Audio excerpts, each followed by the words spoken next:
നമസ്തേ. ജനം ഡിബേറ്റിലേക്ക് എല്ലാ പ്രിയപ്പെട്ട പ്രേക്ഷകർക്കും സ്വാഗതം. വരവിൽ കവിഞ്ഞ സ്വത്ത് സമ്പാദിച്ചെന്ന കേസിൽ മുഖ്യമന്ത്രിയുടെ പ്രിൻസിപ്പൽ സെക്രട്ടറി KM എബ്രഹാമിനെതിരെ CBI അന്വേഷണം നടത്തണമെന്ന് ഹൈക്കോടതി ഉത്തരവിട്ടു. നിലവിൽ വിജിലൻസിന്റെ പക്കലുള്ള എല്ലാ രേഖകളും മുഴുവനായും CBIക്ക് കൈമാറണമെന്നും ഹൈക്കോടതി ഉത്തരവിട്ടിട്ടുണ്ട്. കൊച്ചി CBI യൂണിറ്റിനാണ് കേസ് ഏറ്റെടുക്കാനുള്ള നിർദ്ദേശം ഹൈക്കോടതി നൽകിയത്. നിരവധി അഴിമതി ആരോപണങ്ങൾ നേരിട്ട ഈ ഉന്നത ഉദ്യോഗസ്ഥന് വേണ്ടുന്ന ഒത്താശ ചെയ്യുന്നതാര് എന്ന ചോദ്യവും ഈ പശ്ചാത്തലത്തിൽ ഉയരുകയാണ്. ജനം ഡിബേറ്റ് പരിശോധിക്കുന്നു. മുഖ്യമന്ത്രിയുടെ ഓഫീസ് കേന്ദ്രീകരിച്ചുള്ള ഈ അഴിമതികൾക്കെല്ലാം കൂട്ടുനിൽക്കുന്നതാര്? മുഖ്യമന്ത്രിയുടെ ഓഫീസ് അഴിമതി കൂടാരമോ? വമ്പൻ സ്രാവുകളെല്ലാം ഒരേ കപ്പലിൽ തന്നെയാണോ? ഇന്ന് ഈ ചർച്ചയിൽ നമ്മോടൊപ്പം ചേരുന്ന അതിഥികൾ BJP പ്രതിനിധിയായി K. സോമൻ, വിവരാവകാശ പ്രവർത്തകൻ ജോമോൻ പുത്തൻപുരയ്ക്കൽ, രാഷ്ട്രീയ നിരീക്ഷകൻ MK ഹരിദാസ്, ഒപ്പം LDF പ്രതിനിധിയായി അഡ്വക്കേറ്റ് സതീഷ് വസന്ത് എന്നിവരാണ്. ചർച്ചയിലേക്ക് അതിഥികൾക്കും പ്രേക്ഷകർക്കും സ്വാഗതം. ശ്രീ ജോമോൻ പുത്തൻപുരയ്ക്കൽ, 2015 അദ്ദേഹം ധനകാര്യ വകുപ്പ് അഡീഷണൽ സെക്രട്ടറി ആയിരുന്നപ്പോൾ വരവിൽ കവിഞ്ഞ സ്വത്ത് സമ്പാദന കേസുമായി ബന്ധപ്പെട്ടാണല്ലോ തുടർന്ന് അങ്ങോട്ടുള്ള അന്വേഷണം നടക്കുന്നത്. അതിൽ 2018 താങ്കൾ ഹൈക്കോടതിയിൽ CBI അന്വേഷണം വേണം എന്നുള്ള ഹർജി നൽകുന്നത്. കാരണം 2017 വിജിലൻസിന്റെ അന്വേഷണത്തിൽ ക്ലീൻ ചിറ്റ് നൽകുകയുണ്ടായി. പ്രധാനമായും എന്തെല്ലാം കാര്യങ്ങൾ ചൂണ്ടിക്കാണിച്ചുകൊണ്ടാണ് ശ്രീ ജോമോൻ ഹൈക്കോടതിയിൽ ഹർജി CBI അന്വേഷണം ആവശ്യപ്പെട്ട് നൽകുന്നത്? ഞാൻ ഈ പറയുന്ന വിജിലൻസ് കോടതി വിജിലൻസ് അന്വേഷണം അവസാനിപ്പിച്ച നടപടി ശരിവെച്ചത് തിരുവനന്തപുരം വിജിലൻസ് കോടതിയെ ഹൈക്കോടതി ഇന്ന് രൂക്ഷമായി വിമർശിച്ചിരിക്കുകയാണ്. ഒരു നീതിപൂർവമല്ലാത്ത നടപടിയാണ് തിരുവനന്തപുരം വിജിലൻസ് കോടതിയുടെ എന്ന് ആ വിജിലൻസ് കോടതിയുടെ ഉത്തരവ് റദ്ദ് ചെയ്തുകൊണ്ടാണ് CBI അന്വേഷണം ഉത്തരവിട്ടിരിക്കുന്നത്. വിജിലൻസിൻ്റെ ലീഗൽ അഡ്വൈസർ അഗസ്റ്റിനെ ആ സ്ഥാനത്തിരിക്കാൻ യോഗ്യനല്ലെന്ന് ഇന്ന് ഹൈക്കോടതി കാര്യകാരണസഹിതം ജസ്റ്റിസ് K. ബാബു ജഡ്ജിൻ്റെ വിധിന്യായത്തിൽ, സുപ്രധാനമായ വിധിന്യായത്തിലെ 74 പേജ് വരുന്ന വിധിന്യായത്തിൽ വളരെ വ്യക്തമായി പറയുന്നുണ്ട്. ആ ജഡ്ജ്മെൻ്റ് ഇപ്പം എൻ്റെ കയ്യിൽ കിട്ടിയിരിക്കുകയാണ്, അത് വായിച്ചിരുന്നു ഇപ്പം. അപ്പോൾ വിജിലൻസിൽ വിവരാവകാശ നിയമപ്രകാരം IAS ഉദ്യോഗസ്ഥൻ വർഷം തോറും പ്രോപ്പർട്ടി സ്റ്റേറ്റ്മെൻറ്റ് ഫയൽ ചെയ്യണം. അപ്പോൾ അന്ന് 2015 ചീഫ് സെക്രട്ടറി ഓഫീസിൽ നിന്നുള്ള സ്വത്ത് സംബന്ധിച്ചുള്ള വിവരങ്ങൾ കിട്ടിയപ്പോൾ ഒരിക്കൽ അദ്ദേഹത്തിൻ്റെ KM എബ്രഹാത്തിൻ്റെ 33 വർഷത്തെ സർവീസിനിടെ ഒരു ഘട്ടത്തിൽ പോലും ഭാര്യയുടെയോ മക്കളുടെയോ ആശ്രിതരായിട്ടുള്ളവരുടെ 10,000 രൂപയിൽ കൂടുതലുള്ള മൂവൽ ആൻഡ് ഇമ്മൂവൽ പ്രോപ്പർട്ടി ഫയൽ ചെയ്യണമെന്ന് 1968 IAS ഉദ്യോഗസ്ഥരുടെ റൂൾ 16A പ്രകാരം ഫയൽ ചെയ്തിട്ടില്ലെന്ന് ചീഫ് സെക്രട്ടറി ഓഫീസിലെ വിവരാവകാശ രേഖ പ്രകാരം ഒന്നും ബോധ്യമായി. അതിനെ തുടർന്നാണ് ഞാൻ പരാതി കൊടുത്തത് മുഖ്യമന്ത്രിക്ക്. അന്നത്തെ മുഖ്യമന്ത്രി ശ്രീ ഉമ്മൻചാണ്ടിക്കും അന്നത്തെ ചീഫ് സെക്രട്ടറി ജി തോമസിനും കൊടുത്തു. അപ്പം ഇയാളോട് വിശദീകരണം ചോദിച്ചത് വിചിത്രമാണ്. 2015 ജൂൺ 10 മുഖ്യമന്ത്രി ചോദിക്കുന്നത്. അന്ന് തന്നെ എൻ്റെ ഭാര്യ ഷേർലി, അദ്ദേഹത്തിൻ്റെ ഭാര്യ ഷേർലി, മൂവൻ ആൻഡ് ഇമ്മൂവൽ പ്രോപ്പർട്ടി 10,000 രൂപയിൽ കൂടുതൽ ഇന്നേ വരെ ഇല്ലാത്തത് കൊണ്ടാണ് ഫയൽ ചെയ്യാത്തത്. ദൈനംദിനം ഉപയോഗിക്കാനുള്ള ഡ്രസ്സ് മാത്രമേ ഉള്ളതെന്ന് റിട്ടേണായിട്ട് എഴുതി കൊടുത്തു. അതിനുശേഷം ഭാര്യയുടെ പേരിൽ കോടിക്കണക്കിന് രൂപ വന്നെന്നുള്ളത് ഇപ്പോൾ ഹൈക്കോടതി കൊടുത്ത രേഖയിൽ ബാങ്ക് ഡീറ്റെയിലെല്ലാം വന്നു. അപ്പം ചുരുക്കത്തിൽ 12 കോടി രൂപയുടെയാണ് വസ്തുക്കൾ സംബന്ധിച്ച്. കടപ്പാക്കടയിലെ ഷോപ്പിംഗ് കോംപ്ലക്സ് 8 കോടി രൂപ, തിരുവനന്തപുരം മില്യൻ അമ്പാർട്ട്മെൻറ്റിലെ ഫ്ലാറ്റ് 1 കോടി രൂപ, ബോംബെയിലെ 3 കോടി രൂപയുടെ ഫ്ലാറ്റ്. അപ്പം ഈ തിരുവനന്തപുരത്തെയും ബോംബെയിലെയും ഫ്ലാറ്റ് സംബന്ധിച്ച് ഇയാളുടെ ശമ്പളത്തേക്കാൾ കൂടുതലാണ് മന്ത്ലി ലോൺ അടയ്ക്കുന്നത്. അതെങ്ങനെയാണെന്ന് ഹൈക്കോടതി ചോദിച്ചപ്പോൾ അച്ഛൻ്റെ അമ്മയുടെയും പെൻഷൻ കാശ് കൊണ്ടാണ് അടച്ചു പോകുന്നത് നുണ പറഞ്ഞു. അച്ഛനും അമ്മയും മരിച്ചത്, അമ്മ മരിച്ചിട്ട് 2016 ഏപ്രിൽ 12 അതിന് 10 വർഷം മുമ്പാണ് അച്ഛൻ മരിച്ചത്. അവൻ മരിച്ച അച്ഛൻ്റെ അമ്മയുടെ പെൻഷൻ എങ്ങനെയാണ് എടുക്കുന്നു? അവൻ കോടതിയിൽ കളവാണെന്ന് ഞാൻ പ്രൂവ് ചെയ്ത് നുണ പറഞ്ഞത്. പതിറ്റാണ്ടുകൾക്ക് മുമ്പ് മരിച്ച അച്ഛൻ്റെ അമ്മയുടെ, അപ്പോൾ ആശ്രിതരായിട്ടുള്ളത് കാണിക്കണ്ടേ, രേഖകൾ കാണിക്കണ്ടേ? മക്കളുടെ കല്യാണം നടത്തത് സ്വന്തക്കാർ പിരിവെടുത്താണെന്ന് പറഞ്ഞു. ഇതെല്ലാം നുണ. റെയിൽവേ പുറമ്പോക്കി കിടക്കുന്ന ഒരാളുടെ മക്കളുടെ കല്യാണം പോലും പിരിവെടുത്താണ് നടത്തിയെന്ന് പറയല. ആ അവസ്ഥയിലാണ് ഇത്രയും നുണ പറഞ്ഞത്. അപ്പം പ്രഥമദൃഷ്ട്യാൽ വരവിക്കഴിഞ്ഞ സ്വത്ത് സമ്പാദിച്ചു എന്ന് തെളിവുകളുടെ അടിസ്ഥാനത്തിൽ ഹൈക്കോടതിക്ക് ബോധ്യമായെന്നാണ് ഇന്നത്തെ വിധിയിൽ പറയുന്നത്. അതുകൊണ്ട് കോഗ്നിസൻസ് കേസിൽ ഒരു പ്രാഥമിക അന്വേഷണമല്ല, ശ്രീ കെ എം എബ്രഹാത്തിനെ പ്രതിയാക്കി വരവിൽ കഴിഞ്ഞ സ്വത്ത് സമ്പാദിച്ചു എന്നുള്ളത് CBI കേസ് രജിസ്റ്റർ ചെയ്ത് വേണം അന്വേഷിക്കാനെന്നാണ് ഇന്ന് ഹൈക്കോടതി പറഞ്ഞിരിക്കുന്നത്. വളരെ വ്യക്തമായി പറഞ്ഞിട്ടുണ്ട്. പേജ് 38-ലും 30-ലും പറഞ്ഞിട്ടുണ്ട്. അപ്പം ഹൈക്കോടതിക്ക് ബോധ്യം വന്നിരിക്കുകയാണ്. അപ്പോൾ ഇതുപോലെ പണവും സ്വാധീനവും അധികാരവും ഉപയോഗിച്ച് കോടതികളെ അന്വേഷണ സംവിധാനത്തെ എല്ലാം അട്ടിമറിച്ച് നിയന്ത്രിച്ച് ഇതെല്ലാം കേസിൽ നിന്ന് രക്ഷപ്പെടാമെന്ന് ധരിച്ച കെ എം എബ്രഹാത്തിന് ഹൈക്കോടതിയിൽ നിന്ന് ഒരു തിരിച്ചടി കിട്ടിയിരിക്കുകയാണ്. അപ്പോൾ മുഴുവൻ കള്ളത്തരങ്ങൾ പറഞ്ഞിരിക്കുകയാണ് ഇതൊക്കെ. അപ്പോൾ ഇത് വളരെ വ്യക്തമായി തന്നെ എല്ലാം വ്യക്തമാക്കിയിട്ടുണ്ട്. അപ്പോൾ ഹൈക്കോടതിയിൽ വക്കീലില്ലാതെ തന്നെ ഞാൻ നേരിട്ടാണ് വാദിച്ചത്. ആദ്യഘട്ടത്തിൽ 13 മണിക്കൂർ ഹൈക്കോടതിയിൽ വാദിച്ചിരുന്നു. അതിനുശേഷം വാദം പൂർത്തിയാക്കി വിധി പറയാൻ വെച്ച കോടതി പിന്നീട് അതിന്മേൽ ക്ലാരിഫിക്കേഷൻ കിട്ടാൻ വേണ്ടി വീണ്ടും കേസ് ജഡ്ജി തന്നെ, കോടതി തന്നെ, ജസ്റ്റിസ് കെ ബാബു തന്നെ, അദ്ദേഹം തന്നെ കഴിഞ്ഞ ആഴ്ചയിൽ ഏപ്രിൽ 2-നും ഏപ്രിൽ 3-നും 2 ദിവസം തുടർച്ചയായിട്ട് 2 ദിവസം വാദം കേട്ടാണ് ഇപ്പോൾ വിധി പറയാൻ വേണ്ടി ഏപ്രിൽ 3-നും വിധി പറയാൻ വേണ്ടി മാറ്റിയതാണ്. ഇന്ന് വേനൽക്കാല അവധിയാണ് ഹൈക്കോടതി. ഇന്ന് കോടതി ഇന്ന് മുതൽ അടച്ചിരിക്കുകയാണ്. ഇന്ന് രാവിലെ ഒന്നാമത്തെ കേസായിട്ട് രാവിലെ 10:15 ഈ കേസിൽ വിധി പറഞ്ഞിരിക്കുകയാണ്. നീതിപൂർവമായ രീതിയിൽ കോടതിയിൽ നിന്നും ഇവിടെ ഇതിപ്പോഴുള്ള ഉദ്യോഗസ്ഥന്മാരെ, കള്ളന്മാരെ, അഴിമതി, ഇതുപോലെ കിഫ്ബിയുടെ CEO ആയിട്ടും മുഖ്യമന്ത്രി ചീഫ് പ്രിൻസിപ്പൽ സെക്രട്ടറി ആയിട്ടിരിക്കുന്ന ഒരാൾ സംസ്ഥാന വിജിലൻസ് അന്വേഷിച്ചാൽ സത്യം കണ്ടെത്താൻ പറ്റത്തില്ലെന്നും അതുകൊണ്ട് CBI പോലുള്ള ഏജൻസി അന്വേഷിച്ചാലേ സത്യം കണ്ടുള്ളൂ എന്ന് ഞാൻ പറഞ്ഞിട്ടുണ്ട്. അത് കോടതി അംഗീകരിക്കുകയാണ്. കോടതി CBI അന്വേഷണത്തിലേക്ക് പോകാനുള്ള എൻ്റെ വാദങ്ങളെല്ലാം അംഗീകരിച്ചിരിക്കുകയാണ്. ജഡ്ജ്മെൻറ്റ് പകൽ പോലെ എല്ലാം വ്യക്തമായി പറഞ്ഞു. എല്ലാ തെളിവുകളും കോടതിക്ക് മുമ്പിൽ ഹാജരാക്കിയിട്ടുണ്ട്. വളരെ അത് കോടതിക്ക് ബോധ്യമായി. അതുകൊണ്ട് ഇതുപോലുള്ള ഒരു മഞ്ഞുമലയുടെ ഒരറ്റം മാത്രമാണ് ഇയാളുടെ അഴിമതി വെളിവന്നിരിക്കുന്നത്.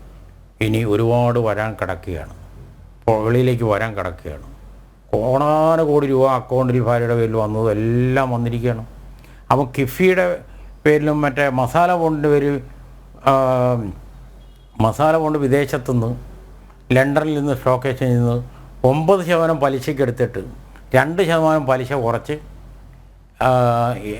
7% പലിശയ്ക്ക് പുതിയ ഖജനാവിലെ പൈസ എടുത്ത് 2% കുറച്ച് ഈ കെ എം എബ്രഹാത്തിന് ഇഷ്ടക്കാർക്കെല്ലാം 500 കോടി കൊടുക്കുന്നു, 200 കോടി കൊടുക്കുന്നു. അപ്പോൾ അതൊക്കെ തൂർത്തടിക്കുവാൻ കേന്ദ്ര സർക്കാരും അത് പറഞ്ഞിരുന്നു. ഇതൊന്നും ഇങ്ങനെ കിഫ്ബിയുടെ മസാല ബോണ്ടിൻ്റെ പേരിലൊന്നും ഇങ്ങനെയൊന്നും ചെയ്യാൻ പാടില്ല എന്ന് കേന്ദ്ര സർക്കാർ നിയന്ത്രിച്ചിരുന്നു. അപ്പം ഇങ്ങനെ വട്ടമിട്ട് പറക്കുമ്പോൾ ഇയാൾ അതിൽ നിന്നെല്ലാം പഴുതി രക്ഷപ്പെടുവാൻ ഈ അന്വേഷണ ഏജൻസിയിൽ നിന്ന് രക്ഷപ്പെടാൻ വേണ്ടിയാണ് ക്യാബിനറ്റ് റാങ്ക് ഇയാൾക്ക് കൊടുത്തതെന്ന് പലരും പറഞ്ഞു. ഏത് ക്യാബിനറ്റ് റാങ്ക് കൊടുത്താലും അന്വേഷണ ഏജൻസിയോ കോടതിയുടെ മുന്നിൽ നിന്നും രക്ഷപ്പെടാൻ എബ്രഹാത്തിന് കഴിയില്ലെന്ന് ഇന്നത്തെ വിധിയോടുകൂടി ബോധ്യമായിട്ടുണ്ടെന്നാണ് എനിക്ക് പറയാം. അതെ. ശ്രീ MK ഹരിദാസ്, 2017 മെയ് 9-നാണ് വിജിലൻസിൻ്റെ ക്ലീൻ ചിറ്റ് ലഭിക്കുന്നത്. അതേ വർഷം 2017 ഓഗസ്റ്റ് 31-ന് ചീഫ് സെക്രട്ടറിയായി സ്ഥാനക്കയറ്റം കിട്ടുന്നു.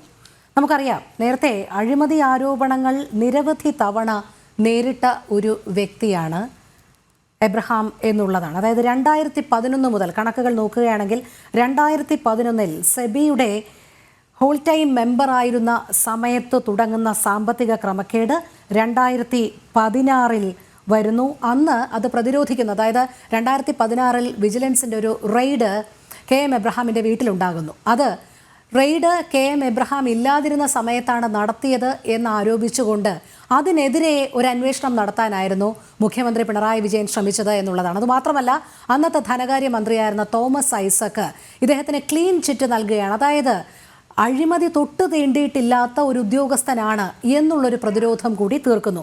അത് 2016-ൽ. തുടർന്ന് 2017-ലാണ് ചീഫ് സെക്രട്ടറി ആയിട്ടുള്ള സ്ഥാനക്കയറ്റം. അതിനിടയിൽ 2016-ൽ തന്നെ ഇദ്ദേഹം 20 കോടിയുടെ നഷ്ടം ഖജനാവിന് വരുത്തിയിട്ടുണ്ട്. അതായത് ഹയർ സെക്കൻഡറി എഡ്യൂക്കേഷൻ സെക്രട്ടറി എന്ന നിലയിലിരിക്കുമ്പോൾ അദ്ദേഹത്തിനെതിരെ അത്തരത്തിലുള്ള അഴിമതി ആരോപണം വരുന്നുണ്ട്. സ്റ്റാഫുകളെ, ലൈബ്രറിയൻ അടക്കമുള്ള സ്റ്റാഫുകളെ നിയമിക്കുന്നു. അവർക്ക് UGC പേ സ്കെയിൽ നൽകുന്നു.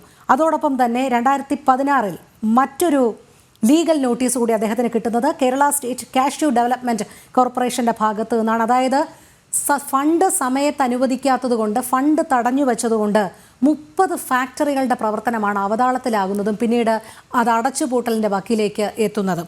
ഇങ്ങനെ നിരവധി ആരോപണങ്ങൾ. 2019 നമുക്കറിയാം കിഫ്ബിയിലെ അനധികൃത സാലറി 2019 തുടങ്ങി 2024 വരെ 2.76 കോടിയാണ് അദ്ദേഹം ശമ്പള ഇനത്തിൽ കൈപ്പറ്റിയത്. അതോടൊപ്പം 2021 മസാല ബോണ്ടുമായി ബന്ധപ്പെട്ട ED അന്വേഷണം. ഇങ്ങനെ നിരവധി അന്വേഷണം നേരിടുമ്പോഴും ഇപ്പോഴും ഇദ്ദേഹത്തിൻ്റെ സ്ഥാനം എന്താണ് എന്നുള്ളതാണ്.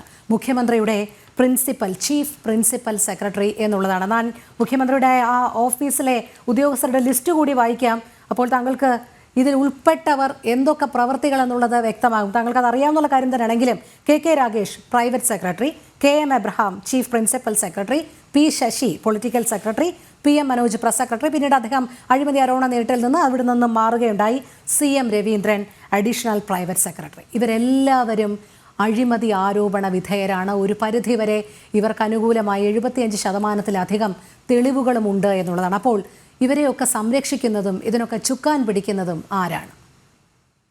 ഇതിൽ ഈ സാമ്പത്തിക ക്രമക്കേടിന്റെ ഒരു ഈറ്റില്ലമായിട്ട് നമ്മുടെ മുഖ്യമന്ത്രിയുടെ ഓഫീസ് മാറിക്കഴിഞ്ഞു എന്നുള്ളത് ഇപ്പോ ഈ ഒരു കേസുമായിട്ടല്ല, നമുക്ക് എല്ലാവർക്കും നന്നായിട്ട് അറിയാം. അത് എന്ത് ഒന്ന് അരുത് എന്ന് എന്തൊന്ന് ചെയ്യരുതാത്തതായിട്ടുണ്ടോ അത് മുഖ്യമന്ത്രിയുടെ ഓഫീസ് വഴിക്കാണ് ചെയ്ത് പുറത്തേക്ക് ഇറങ്ങുന്നത്. 10 വർഷം ആവാൻ പോകുന്ന ഈ ഭരണത്തിന്റെ ഭരണ നേട്ടങ്ങൾ എന്ന് പറഞ്ഞു കഴിഞ്ഞാൽ പ്രധാനമായിട്ടും എന്താ വെച്ച് കഴിഞ്ഞാൽ ഒരു CM-ന്റെ ഓഫീസ് അഴിമതിയുടെ കൂത്തരങ്ങായിട്ട് എങ്ങനെ മാറ്റിയെടുക്കാം എന്നുള്ളതിൽ ഗവേഷണം നടത്തിയ ഒരു ഉപജാപക വൃന്ദം ഈ മുഖ്യമന്ത്രിക്ക് ചുറ്റും നിന്ന് സ്തുതി പാടിയിട്ട് ആ മുഖ്യമന്ത്രിയുടെ ഓഫീസിനെ കേന്ദ്രീകരിച്ചിട്ട് അങ്ങേയറ്റം നമ്മുടെ നികുതി പണം കൊള്ളയടിക്കപ്പെട്ടിട്ടുണ്ട് എന്നുള്ളതിന്റെ ഒരു വാസ്തവമാണ് ഇന്ന് ഹൈക്കോടതി ഈ കേസിലൂടെ, ഈ നമ്മുടെ അബ്രഹാമിന്റെ കേസിലൂടെ പറഞ്ഞിരിക്കുന്നത് എന്ന് വെച്ച് കഴിഞ്ഞാൽ, അടുത്ത ഒരു കേസിലും ഇന്ന് ഹൈക്കോടതി വളരെ ചൂടായിക്കൊണ്ട് ഒരു പ്രസ്താവന നടത്തിയിട്ടുണ്ട്. ആരെയും രക്ഷിക്കാൻ നോക്കരുത്, നേതാക്കൾ അടക്കമുള്ളവർക്കെതിരെയും അന്വേഷണം വേണം. കരുവന്നൂർ വിഷയത്തിലാണ് ഹൈക്കോടതി ഇന്ന് EDയോട് ഇത്തരത്തിലുള്ളൊരു ഉത്തരവിറക്കിയിരിക്കുന്നത്. അപ്പൊ ഇത് ചെന്നെത്തി നിൽക്കുന്നത് 400 കോടി രൂപയുടെ ഈ അഴിമതിയും ചെന്ന് നിൽക്കുന്നത് CPM നേതാക്കളിലാവുമ്പോൾ CPM നേതാക്കളെ എല്ലാം നിയന്ത്രിക്കാനും CPM നേതാക്കളുടെ പ്രശ്നങ്ങൾക്കൊക്കെ തന്നെ എന്ത് തന്നെയായാലും CPM എന്ന് പറയുന്ന പാർട്ടി ഒരു വ്യക്തിയിൽ കേന്ദ്രീകരിച്ചു കഴിഞ്ഞ സ്ഥിതിക്ക് അപ്പൊ ഇതൊക്കെ ഈ പിണറായി വിജയന്റെ ഓഫീസിനെ കേന്ദ്രീകരിച്ചിട്ട് നടക്കുന്ന അഴിമതിക്ക് ചുക്കാൻ പിടിക്കുന്നവരാണ്. ഇപ്പോ രേണുക വായിച്ചു കഴിഞ്ഞിട്ടുള്ള ആ 4-5 പേരുകളിൽ നിന്നും നമ്മൾ മനസ്സിലാക്കേണ്ടത്, രാഗേഷ്, രവീന്ദ്രൻ തുടങ്ങിയവരുടെയൊക്കെ പേരുകളിൽ നിന്നും നമ്മൾ മനസ്സിലാക്കേണ്ടത് ഓരോരുത്തർക്കും ഓരോ ഉത്തരവാദിത്തങ്ങൾ കൊടുത്തിരിക്കുകയാണ്. എന്റെ പേര് പറഞ്ഞുകൊണ്ട് കുറെ അവതാരങ്ങൾ ഈ ഭരണത്തിന്റെ ഇടനാഴിയിലൂടെ വിലസാൻ സാധ്യതയുള്ളത് ജനങ്ങൾ വളരെയധികം ശുഷ്കാന്തിയോടെ നോക്കിക്കാണണമെന്ന് ഭരണത്തിലേറുമ്പോൾ 2016 പറഞ്ഞ ഒരു മുഖ്യമന്ത്രിയുടെ ഓഫീസ് പൂർണ്ണമായും അഴിമതിക്ക് വിധേയമായിട്ടാണ് പ്രതിദിനം മുൻപോട്ട് പോകുന്നത്. ഞാൻ ഒരു ഉദാഹരണം പറയാം. ഈയിടെ GST വകുപ്പ് ഒരു ഉത്തരവിറക്കി. GST വകുപ്പിന് വേണ്ടിയിട്ട് ധനകാര്യ വകുപ്പ് ഒരു ഉത്തരവിറക്കി. ആ ഉത്തരവിൽ എന്താ വെച്ച് കഴിഞ്ഞാൽ 2 ഉദ്യോഗസ്ഥരെ അവരുടെ പെൻഷൻ പീരീഡിലെ റിട്ടയർമെന്റ് കഴിഞ്ഞാലും തുടർന്ന് അവർക്ക് അവിടെ തുടരാൻ വേണ്ടിയിട്ട് GST വകുപ്പിൽ തുടരാൻ വേണ്ടിയിട്ടുള്ള ഉത്തരവാണ്. ഒന്ന് അസിസ്റ്റന്റ് GST കമ്മീഷണറായിട്ട്, ഒന്ന് മറ്റെന്തോ ഒരു പോസ്റ്റ് എനിക്ക് ഓർമ്മയില്ല. ഈ 2 ഉദ്യോഗസ്ഥർക്കെതിരെ ഒരാൾ ആലപ്പുഴ ഈ വാറ്റ് ഉണ്ടായിരുന്ന സമയം മുതൽ അദ്ദേഹത്തിനെതിരായിട്ടുള്ള ഒരുപാട് ആരോപണങ്ങൾ വിജിലൻസും അതുമാതിരി തന്നെ പല ഏജൻസികളുടെ അന്വേഷണത്തിലും അദ്ദേഹം ഒരു മുഴുത്ത അഴിമതിക്കാരനാണെന്ന് അറിഞ്ഞ ഒരു ഉദ്യോഗസ്ഥനെയാണ് ഇത്തരത്തിലുള്ള ഒരു സർവീസ് എക്സ്റ്റൻഷൻ നീട്ടി കൊടുക്കാൻ തയ്യാറാക്കിയിരിക്കുന്നത് എന്നുള്ളത് മനസ്സിലാക്കണം. അടുത്ത ഉദ്യോഗസ്ഥനെതിരെ ലോകായുക്തയിലെ അദ്ദേഹത്തിന്റെ അഴിമതിക്കെതിരെ 2 കേസുകൾ രജിസ്റ്റർ ചെയ്യപ്പെട്ടിട്ടുണ്ട്. ആ കേസ് നടക്കുന്നുണ്ട്. എന്തിന്റെ പേരിലാണ് ഇത്തരത്തിലുള്ള 2 ഉദ്യോഗസ്ഥർക്ക് GST വകുപ്പ്, GST പോലൊരു വകുപ്പിലെ ഇത് നീട്ടിക്കൊടുത്തതെന്ന് ചോദിച്ചു കഴിഞ്ഞാൽ ഈ 2 ഉദ്യോഗസ്ഥരായിരുന്നു ഈ നവകേരള യാത്രയുടെ തിരുവനന്തപുരത്തെ പിരിവിന് വേണ്ടിയിട്ട് മുഖ്യമന്ത്രിയുടെ ഓഫീസ് ചുമതലപ്പെടുത്തിയവര്. അപ്പൊ ഇവിടെ നമ്മളിപ്പോ ഇന്നത്തെ ജോമോൻ പുത്തമ്പുരയ്ക്കൽ കൊടുത്ത കേസിന്റെ വിധി വന്നപ്പോൾ കൂട്ടി വായിക്കുമ്പോൾ എന്താണ് എബ്രഹാമിന്റെ പോസ്റ്റ് എന്ന് ചോദിച്ചു കഴിഞ്ഞാൽ അദ്ദേഹം കിഫ്ബിയുടെ അവസാനത്തെ വാക്കാണ്.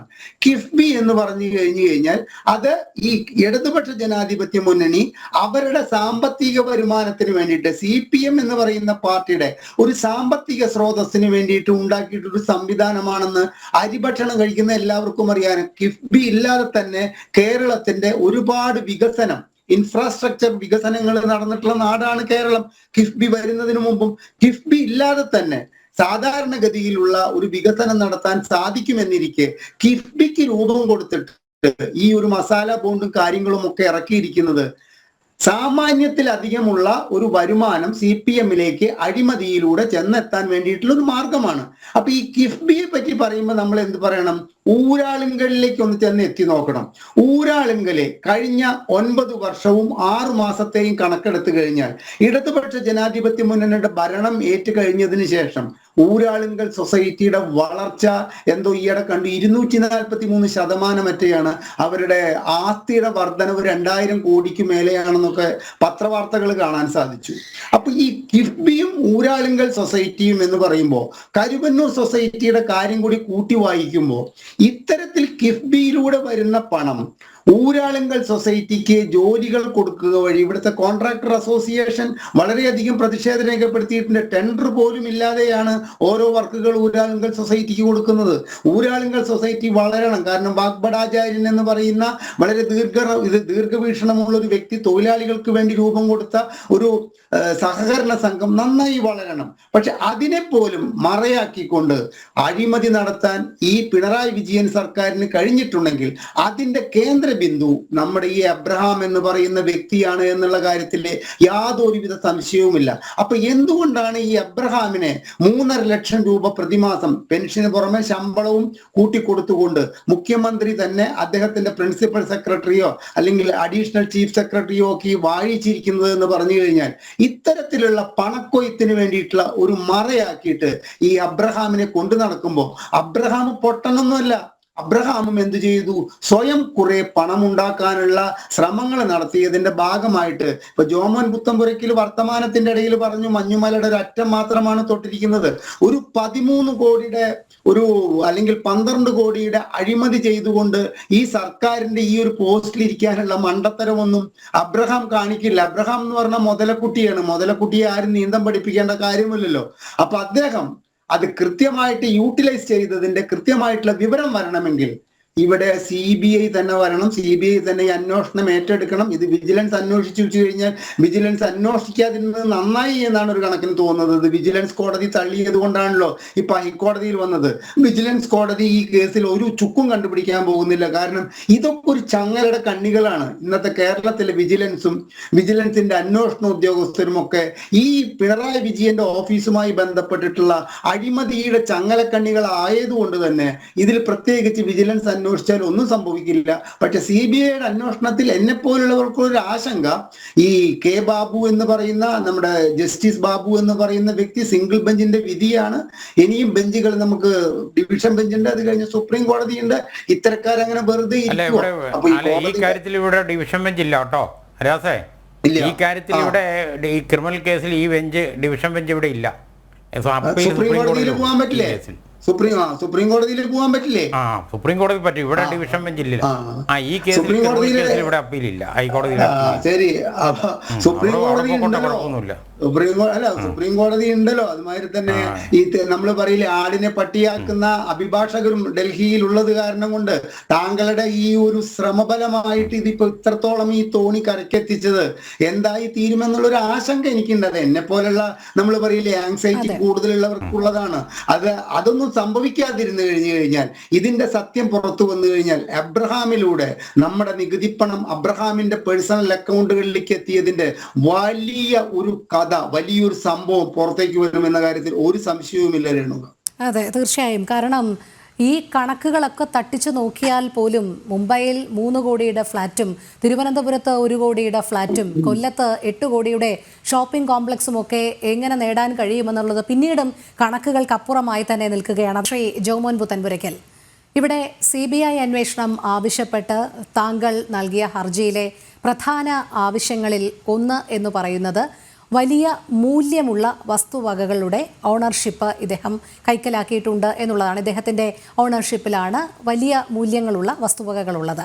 2 എന്ന് പറയുന്നത് നിലവിലുള്ള ലോൺ തുക, അതായത് അദ്ദേഹം വാങ്ങുന്ന ശമ്പളത്തേക്കാൾ കൂടുതൽ ലോൺ അടവ് ഇദ്ദേഹം ചെയ്യുന്നുണ്ട് എന്നുള്ളത്. മൂന്നാമത്തത്, ഈ വിജിലൻസ് അന്വേഷണം അട്ടിമറിക്കാൻ അധികാര ദുർവിനിയോഗം നടത്തി എന്നുള്ളത്. പ്രധാനമായും ഈ 3 ആവശ്യങ്ങളിൽ കേന്ദ്രീകരിച്ചല്ലേ താങ്കൾ CBI അന്വേഷണം ആവശ്യപ്പെട്ടിരിക്കുന്നത്. ഇത് മൂന്നിനും ഒരു വ്യക്തത കണ്ടെത്താൻ CBIക്ക് കഴിയുമെങ്കിൽ ഇതിലേക്ക് നീളുന്ന മറ്റ് അഴിമതികളിലേക്ക് കൂടി CBI ചെന്നെത്തും എന്നുള്ളൊരു ആത്മവിശ്വാസം താങ്കൾക്കുണ്ട്? അല്ല, CBI എങ്ങനെ അന്വേഷിക്കണമെന്ന് തെളിവുകളുടെ അടിസ്ഥാനത്തിൽ ഹൈക്കോടതി പറഞ്ഞിട്ടുണ്ട്. വളരെ കൃത്യമായി അക്കമിട്ട് നിരത്തിയിരിക്കുകയാണ്. വിജിലൻസ് അന്വേഷിച്ച തെളിവുകളെല്ലാം കണ്ടെത്തിയിട്ട് നിയമം എന്ന് പറയുന്നത് നിയമത്തിൻ്റെ വഴിയെ പോകുന്നതിന് പകരം എബ്രാഹത്തിൻ്റെ വഴിയാണ് വിജിലൻസ് പോയത്. അത് പറ്റത്തില്ലല്ലോ. എബ്രാഹം ഇവിടെ അയാളുടെ സ്വത്ത് വിവരങ്ങൾ ഡിക്ലെയർ ചെയ്തിട്ടുണ്ട്. ഡിക്ലെയർ ചെയ്തതിന് ശേഷം അതിന് വിരുദ്ധമായി സ്വത്തുക്കൾ കാണിച്ചാൽ അവർ തന്നു ഇവർ തന്നു എന്ന് പറഞ്ഞാൽ കാര്യമില്ല. അത് അംഗീകരിക്കാൻ പറ്റുന്നില്ല. എല്ലാ കള്ളപ്പണക്കാരും ഡിക്ലെയർ ചെയ്ത് കഴിഞ്ഞാൽ അതിന് വേറെ പണം വന്നാൽ അഴിമതി പണമായിട്ടാണ് കണക്കാക്കാൻ പറ്റുള്ളൂ. അവിടെ സംഭവിച്ചിരിക്കുന്നതാണ്. ഉദാഹരണത്തിന് ഈ കൊല്ലം കടപ്പാക്കടയിൽ ഷോപ്പിംഗ് കോംപ്ലക്സിന് 2 കോടി രൂപ 5 ലക്ഷം രൂപ 2 കോടി 5 ലക്ഷം രൂപയെ വരുള്ളൂ എന്ന് വിജിലൻസ് പറയുന്നത്. എന്തിൻ്റെ അടിസ്ഥാനത്തിലാണ്? ആ പ്രതി പറഞ്ഞ അടിസ്ഥാനത്തിൽ. പ്രതി പറയുന്ന വേദവാക്യമായിട്ട് എങ്ങനെയാണ് പറ്റുന്നത്? അപ്പം വേറെന്താണ് പറഞ്ഞത്? ഈ അച്ഛനും അമ്മയും പെൻഷനാണെന്ന്. അച്ഛനും അമ്മയുടെ കൂടെയാണ് താമസിച്ച് 2 സഹോദരങ്ങളുടെ അക്കൗണ്ടിലേക്കുള്ള ഭാര്യയുടെ അക്കൗണ്ടിലേക്ക് വന്ന് സഹോദരങ്ങൾ വിദേശത്ത് നിന്ന് അയച്ചു കൊടുത്താണ്. അവരെ ചോദ്യം ചെയ്യേണ്ട വിജിലൻസ് ഒന്നും ചെയ്തിട്ടില്ല. ഇയാൾ 6 വർഷക്കാലം വർഷം തോറും കൊടുക്കേണ്ട പ്രോപ്പർട്ടി സ്റ്റേറ്റ്മെൻറ്റ് ഫയൽ ചെയ്യാത്തത് ഞാൻ അമേരിക്കയിലായതുകൊണ്ട്, അന്ന് ഇമെയിൽ ഇല്ലാത്തതുകൊണ്ട്, ഇമെയിൽ കണ്ടുപിടിക്കാത്തതുകൊണ്ട്. അപ്പോൾ 88 മുതൽ 94 വരെ ആണ്. അപ്പോൾ അമേരിക്ക പോയത് എത്ര വർഷം അമേരിക്കയിലായിരുന്നു? പാസ്പോർട്ട് നോക്കി അറിയാൻ പറ്റില്ല. ഞാൻ കോടതിയിൽ വാദിച്ചിരുന്നു. കോടതി പോലും അത് അംഗീകരിച്ചു. അപ്പോൾ ഇമെയിൽ 1971 കണ്ടുപിടിച്ചു. അപ്പോൾ 88 ഇമെയിൽ ഇല്ലാത്തതുകൊണ്ടാണ് അയക്കാതെ. ഇമെയിലെങ്കിലും ഇമെയിൽ അന്ന് ഓൾറെഡി ഉണ്ട്. സർക്കാർ ഓഫീസിലും ഉണ്ടോ ഇല്ലയോ എന്നുള്ളത് വേറെ കാര്യം. അന്നത്തെ കത്തയച്ചാൽ മതിയല്ലോ. ഇവിടെ വന്നപ്പം കൊടുക്കാൻ പറ്റേ, തപാലിൽ അയക്കാമല്ലോ. അപ്പം നിയമം എന്ന് പറയുന്നത് ഇയാൾ പറയുന്ന പോലെയാണ്. അത് ചെക്ക് ചെയ്യണ്ടേ? അപ്പം മക്കളുടെ കല്യാണം, ഭാര്യയുടെ ഇത് വന്നതെല്ലാം തെളിവുകളുടെ അടിസ്ഥാനത്തിൽ വേണ്ടേ? ഈ പറയുന്ന കാര്യങ്ങളെല്ലാം KM എബ്രഹാം പറയുന്നതും അതേപടി നിയമം എന്ന് പറഞ്ഞാൽ ഞാൻ നേരത്തെ സൂചിപ്പിച്ച പോലെ KM എബ്രഹാത്തിൻ്റെ വഴിയാണ് പോകുന്നത്. നിയമത്തിൻ്റെ വഴിയെ പോകണം. അപ്പം വിജിലൻസ് അന്വേഷിച്ച SP-ക്ക് KM എബ്രഹാം നേരത്തെ നിങ്ങൾ വ്യക്തത ഞാൻ പറയാണ്, ഇദ്ദേഹം അഡീഷണൽ ചീഫ് സെക്രട്ടറി ഫൈനാൻസ് ആയിരുന്നപ്പോഴാണ് അന്വേഷണം നേടുന്നത്. അത് കഴിഞ്ഞ് 2017 ഓഗസ്റ്റ് 31 ചീഫ് സെക്രട്ടറി ആയി വന്നു. അതിനുശേഷം 2017 ഓഗസ്റ്റ് 31 ചീഫ് സെക്രട്ടറി വന്നു. അതേ വർഷം തന്നെ ഡിസംബർ 31 2017 ചീഫ് സെക്രട്ടറി റിട്ടയർ ചെയ്തു. അപ്പം ചീഫ് സെക്രട്ടറി റിട്ടയർ ചെയ്തപ്പോൾ ഇരുന്നപ്പോൾ അന്വേഷണം നടന്നുകൊണ്ടിരുന്ന ക്രൈംബ്രാഞ്ച് വിജിലൻസ് SP രാജേന്ദ്രന് അദ്ദേഹം റിട്ടയർ ചെയ്തതിന് ശേഷം ഇദ്ദേഹം KM Abraham chief secretary IPS കൊടുത്തു. അത് നമ്മൾ കോടതിയിൽ ഹാജരാക്കി. അപ്പോൾ അന്വേഷണ ഉദ്യോഗസ്ഥനെ സ്വാധീനിക്കുന്നു. അപ്പം സ്വാധീനിച്ചും വിജിലൻസ് കോടതി നീതിപൂർവമായിട്ട് ചെയ്യില്ല. ഞാൻ പറഞ്ഞ എൻ്റെ തെളിവുകൾ ഹാജരാക്കി പരിശോധിച്ചില്ല. അത് പരിശോധിച്ചിട്ട് ആ തെളിവുകൾ ഏറ്റവും ബലപ്പെട്ടതും വരവിൽ കഴിഞ്ഞ സ്വത്ത് സമ്പാദിച്ചെന്ന് തെളിയിക്കുന്ന ബലപ്പെട്ട രേഖകളാണ് ഹൈക്കോടതിയിൽ ഹർജിക്കാരൻ ഹാജരാക്കിയെന്ന് കോടതി വളരെ വ്യക്തമായി ഈ ജഡ്ജ്മെൻറ്റിൽ പറഞ്ഞിട്ടുണ്ട്. കൃത്യമായി പറഞ്ഞിരിക്കുകയാണ്. ഈ KM എബ്രഹാം വരവിൽ കഴിഞ്ഞ സ്വത്ത് തെളിവുകൾ പരിശോധിച്ചതിൽ നിന്നും ഹൈക്കോടതിക്ക് ബോധ്യപ്പെട്ടു. വരവിൽ കഴിഞ്ഞ സ്വത്ത് സമ്പാദിച്ചിട്ടുണ്ട് എന്ന് കൃത്യമായി CBIക്ക് ഡയറക്ഷൻ കൊടുത്തിരിക്കുകയാണ്. അപ്പോൾ അതുകൊണ്ട് ഒരു പ്രാഥമിക അന്വേഷണം ഇനി നടത്തേണ്ട കാര്യമില്ല. പിന്നെയോ കോഗ്നിസൻസ് കേസെടുത്ത് KM എബ്രഹാം വരവിൽ കഴിഞ്ഞ സ്വത്ത് സമ്പാദിച്ചതിൻ്റെ പേരിൽ എബ്രഹാത്തിനെ പ്രതിയാക്കി FIR ഇടണം എന്ന് കൃത്യമായി പറഞ്ഞിരിക്കുകയാണ്. ഈ കേസിലെ 4ാം എതിർകക്ഷിയായ CBI ഡയറക്ടറോട് എത്രയും വേഗം അന്വേഷണം പ്രഖ്യാപിച്ച് ഉത്തരവിറക്കാൻ പറഞ്ഞിരിക്കുകയാണ്. അത് കൊച്ചി യൂണിറ്റ് SP അഴിമതി നിരോധന നിയമപ്രകാരം അന്വേഷണ യൂണിറ്റാണ് CBIയുടെ കൊച്ചി യൂണിറ്റ്. കൊലക്കേസുകൾ അന്വേഷിക്കുന്ന ഇതാണ് തിരുവനന്തപുരം യൂണിറ്റ്. അപ്പോൾ കൊച്ചി യൂണിറ്റ് SP-യുടെ നേതൃത്വത്തിൽ അന്വേഷണം നടത്തണം എത്രയും വേഗം. ഇതിലെ 2ാം എതിർകക്ഷിയായിട്ടുള്ള തിരുവനന്തപുരം വിജിലൻസ് സൂപ്രണ്ട് SP എത്രയും വേഗം ഈ കേസ് സംബന്ധിച്ചുള്ള രേഖകൾ എത്രയും വേഗം CBIക്ക് കൈമാറണമെന്നും ഉത്തരവിൽ പറഞ്ഞിരിക്കുകയാണ്. കൃത്യമായി സത്യം പറഞ്ഞാൽ ഈ അടുത്ത കാലത്ത് കേരള ഹൈക്കോടതി കൈമാറണമെന്ന് ഹൈക്കോടതി പറഞ്ഞിട്ടുണ്ട്. ആ കാര്യത്തിലൊരു സുതാര്യത പ്രതീക്ഷിക്കാമോ? കാരണം അട്ടിമറിക്കണമെന്നുള്ള ഉദ്ദേശത്തോടു കൂടി തന്നെ നടത്തിയ ഒരു അന്വേഷണമാണ്. അന്നത്തെ വിജിലൻസ് ഡയറക്ടറായിരുന്ന ജേക്കബ് തോമസ് അദ്ദേഹം അധികാര ദുർവിനിയോഗം നടത്തി, KM എബ്രഹാം അധികാര ദുർവിനിയോഗം നടത്തി എന്നുള്ളത് വ്യക്തമാക്കിയിട്ടുണ്ട്. 2017 ഈ കേസ് അന്വേഷിച്ചിരുന്ന ഒരു ഉദ്യോഗസ്ഥനാണ്. തുടർന്ന് പലതരത്തിലുള്ള ഇടപെടലുകളിൽ മനമെടുത്ത് അദ്ദേഹം ലോങ് ലീവിൽ പ്രവേശിക്കുകയാണ്. പിന്നീടാണ് ലോക്നാഥ് ബെഹ്റ വരുന്നത്. അതിനുശേഷമാണ് ഈ ക്ലീൻ ചിറ്റ് നടപടികളൊക്കെ ഉണ്ടാകുന്നത്. അതുകൊണ്ട് തന്നെ ഇവർ കണ്ടെത്തിയ ഈ മുഴുവൻ രേഖകളും CBIക്ക് കൈമാറണമെന്ന് ഹൈക്കോടതി പറഞ്ഞിട്ടുണ്ട്. പക്ഷേ ഈ രേഖകളിൽ എന്തൊക്കെയാണ് വസ്തുത? ഈ രേഖകളൊക്കെ തന്നെ അട്ടിമറിക്കപ്പെടുമോ? ഇതിലൊക്കെ സുതാര്യത ഉണ്ടാകുമോ എന്ന് താങ്കൾ കരുതുന്നുണ്ട്? ഇതിൻ്റെ ഈ രേഖയെല്ലാം ഹൈക്കോടതി ഒരു ലോറിയെ കയറ്റാനുള്ള രേഖ ഹാജരാക്കിയിട്ടുണ്ടെന്ന്. അത് ഇവർ വിജിലൻസ് മുക്കിയാലും അവിടെ തെളിവിടെ ഉണ്ടെന്ന് എങ്ങോട്ട് കൊടുക്കാനോ അവരുടെ കയ്യിലിരിക്കുന്ന രേഖ കൊടുക്കാനോ പറഞ്ഞു. ആ രേഖ ഹൈക്കോടതിയിലുണ്ട്, എൻ്റെ കയ്യിൽ ഇരിപ്പുണ്ട്. എങ്ങോട്ട് പോകാനാണ്? കേസ് ഡയറി പരിശോധിച്ചു. ഹൈക്കോടതി 1-ാം തീയതി 2-ാം തീയതി ഈ കേസിൽ വാദം കേട്ടിട്ട് അന്ന് വൈകുന്നേരം 4:30 പറഞ്ഞു നാളെ വിജിലൻസ് ഈ കേസ് അന്വേഷിക്കും, കേസ് ഡയറി രാവിലെ ഇവിടെ എത്തിയിരിക്കണമെന്ന് പറഞ്ഞു. അങ്ങനെ കേസ് ഡയറി പിറ്റേ ദിവസം ഹാജരാക്കി. കഴിഞ്ഞ ആഴ്ച ഏപ്രിൽ 3-ാം തീയതി കേസ് ഡയറി പരിശോധിച്ചിട്ടാണല്ലോ കോടതി പറയുന്നത്. എല്ലാ രേഖകളും കൂടെ ഉണ്ട്. എങ്ങോട്ട് പോകാനാണ്? നമ്മൾ ഇതിലും വലിയ തിരുനാൾ വന്നിട്ട് പാപ്പ പള്ളി പോയില്ലെന്ന് പറഞ്ഞ പോലെയാണ്. നമ്മളൊക്കെ കേസ് നടത്തിയിട്ടുള്ളതല്ലേ ഏറ്റവും കൂടുതൽ അറിയാമല്ലോ. അഭയ കേസ് 3 പ്രാവശ്യം അന്വേഷണം അവസാനിപ്പിച്ച് പോയതല്ലേ. എൻ്റെ പ്രതികളെ പിടിച്ചില്ലേ ഒടുവിൽ. അതുകൊണ്ട് എങ്ങോട്ട് പോകാനാണ്? 10 വർഷമായിട്ട് ഞാൻ കേസ് നടത്തിക്കൊണ്ടിരിക്കുകയല്ലേ. എല്ലാ രേഖകളും റെക്കോർഡായി മാറിയിട്ടുണ്ട്. എങ്ങോട്ട് പോകാനാണ്? ഇതിലെ അക്കൗണ്ടിൽ വന്നതെല്ലാം ബാങ്കിലെ രേഖകളെല്ലാം കോടതിയിൽ കൊണ്ടുവരുന്നുണ്ടെന്ന്, വിജിലൻസ് കൊടുത്ത രേഖകളെല്ലാം ഇവിടെ ഉണ്ടെന്ന്, ഈ പ്രതി കൊടുത്ത സർക്കാരിൽ കൊടുത്ത ചീഫ് സെക്രട്ടറി ഓഫീസിൽ കൊടുത്ത പ്രതി കൊടുത്തിട്ടുള്ള, അതായത് KM എബ്രഹാം കൊടുത്തിട്ടുള്ള രേഖകളെല്ലാം ഇവിടെ ഉണ്ടെന്നു. അതിൻ്റെ അറ്റസ്റ്റ് കോപ്പിയെല്ലാം ഞാൻ എടുത്ത് വെച്ചിരിക്കുന്നു. അവിടെ ഉണ്ടല്ലോ. എങ്ങോട്ട് പോകാനാ? എങ്ങോട്ട്? അതുകൊണ്ടല്ലേ ഇയാൾ റിട്ടയർ ചെയ്തതിന് ശേഷവും 10 വർഷമായിട്ടും ഇപ്പോഴും ഈ കേസിൽ 2025 ഏപ്രിൽ 11 ഇന്ന് ഉത്തരവിട്ട് എന്തുകൊണ്ട്? എന്നാൽ ഇത് അയാൾ റിട്ടയർ ചെയ്ത് പോയല്ലോ, അതിൽ കാലഹരണപ്പെട്ടല്ലോ സർവീസിൽ നിന്ന്. ചീഫ് സെക്രട്ടറി റിട്ടയർ ചെയ്ത ആൾക്കാർ ഇനി എന്തിനു അന്വേഷിക്കാനാണ് എന്ന് പറഞ്ഞിട്ടില്ല. വരവിക്കഴിഞ്ഞ് സ്വത്ത് സമ്പാദിച്ചത് അത് മറച്ചു വെച്ചാൽ അത് കുറ്റകരമാണ്. എല്ലാ ഉദ്യോഗസ്ഥന്മാർക്കും നിയമബാധകമാണ്. സുപ്രീം കോടതി തന്നെ ഇപ്പം പറഞ്ഞിരിക്കുകയല്ലേ. സുപ്രീം കോടതി ഡൽഹി ഹൈക്കോടതി ജഡ്ജിൻ്റെ വീട്ടിൽ തീ പിടിച്ചപ്പോൾ ചാക്കുകെട്ട് കത്തിയപ്പം ഇപ്പോൾ എല്ലാ ഹൈക്കോടതി സുപ്രീം കോടതി ജഡ്ജിമാരുടെല്ലാം സ്വത്ത് വിവരം കൃത്യമായിട്ട് വെളിപ്പെടുത്തുമെന്ന് പറഞ്ഞിട്ടില്ലേ. ഉദ്യോഗസ്ഥന്മാർക്ക് ഇത് ബാധകമാണ്, എല്ലാം ബാധകമാണ്. ഞാൻ പറഞ്ഞില്ല, ഹൈക്കോടതി വാദിച്ചപ്പോൾ ഞാൻ പറഞ്ഞു ഡൽഹി ഹൈക്കോടതിയിൽ ജഡ്ജിൻ്റെ വീട്ടിൽ നോട്ടുകെട്ട് കത്തിയവൻ വലിയൊരു ചതിയാണ് നടത്തുന്നത്. ഇത്രയും ഒരു ചതി നടത്തിക്കൊണ്ടാണ് ജഡ്ജി കുടുങ്ങിപ്പോയത്, ഡൽഹി ഹൈക്കോടതി ജഡ്ജി. അതുകൊണ്ട് തീ ഇങ്ങനെ ഇത്രയും ചതിക്കുമെന്ന് വിചാരിച്ചില്ലെന്ന് ഞാൻ കോടതി വാദിച്ചിരുന്നു. ഈ വിധി പറഞ്ഞ ജഡ്ജി തന്നെ അത് കേട്ടോണ്ട് ചിരിച്ചോണ്ട് കേട്ടിരുന്നായിരുന്നു. അപ്പോൾ നമ്മൾ എവിടെ അഴിവ് നടത്തിയാലും ആ വിവരങ്ങൾ പറയണമെന്ന് അപ്പം കോടതി തന്നെ, ഹൈക്കോടതി ബഹുമാനപ്പെട്ട ഹൈക്കോടതി ജസ്റ്റിസ് K. ബാബു ജഡ്ജി തന്നെ പറഞ്ഞിരിക്കുകയാണ്. അഴിമതിക്കെതിരെ സന്ധിയില്ലാത്ത നിയമപരമായി ശക്തമായ നിയമങ്ങളോട് പതിറ്റാണ്ടുകളായി പോരാട്ടം നടത്തുന്ന ആളാണ് ഞാൻ എന്ന് കോടതി വ്യക്തമാക്കിയിട്ടുണ്ട്. അതുകൊണ്ട് ഈ ഹർജിക്കാരൻ്റെ ക്രെഡിബിലിറ്റിയെ ചോദ്യം ചെയ്യുവാൻ KM എബ്രഹാത്തിന് സാധിക്കില്ല, അത് അംഗീകരിക്കില്ല. കോടതിക്ക് മുമ്പിൽ സത്യസന്ധമായ തെളിവുകളുമായിട്ട് വരുന്ന ഈ ഹർജിക്കാരൻ്റെ ഹർജി പരിഗണിച്ചുകൊണ്ട് CBI അന്വേഷണ ഉത്തരവിടേണ്ട ബാധ്യത പൊതുസമൂഹത്തിനോട് ഈ കോടതിക്കുണ്ട്. അതുകൊണ്ടാണ് CBI അന്വേഷണത്തിന് ഉത്തരവിടാനുള്ള കാരണങ്ങൾ അക്കമിട്ട് നിരത്തിയിരിക്കുകയാണ് ജഡ്ജ്മെൻറ്റിൽ.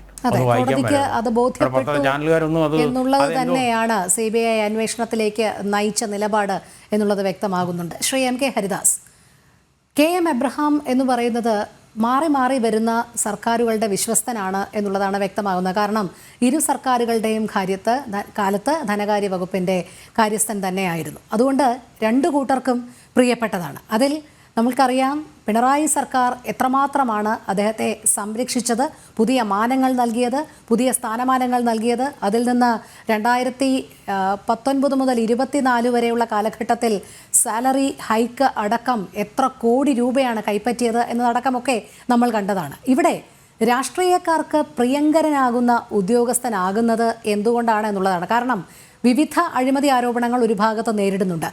അവിടെയൊക്കെ സംരക്ഷിക്കാൻ ഈ രാഷ്ട്രീയ നേതൃത്വം തന്നെ മുൻകൈ കാണിക്കുന്നുമുണ്ട്. അവർക്കപ്പോഴും പ്രിയപ്പെട്ടവനായി നിൽക്കുന്നു. അപ്പോൾ ഈ ഉദ്യോഗസ്ഥനിൽ മാത്രം ഒതുങ്ങുന്നില്ല അഴിമതി എന്നുള്ളതല്ലേ?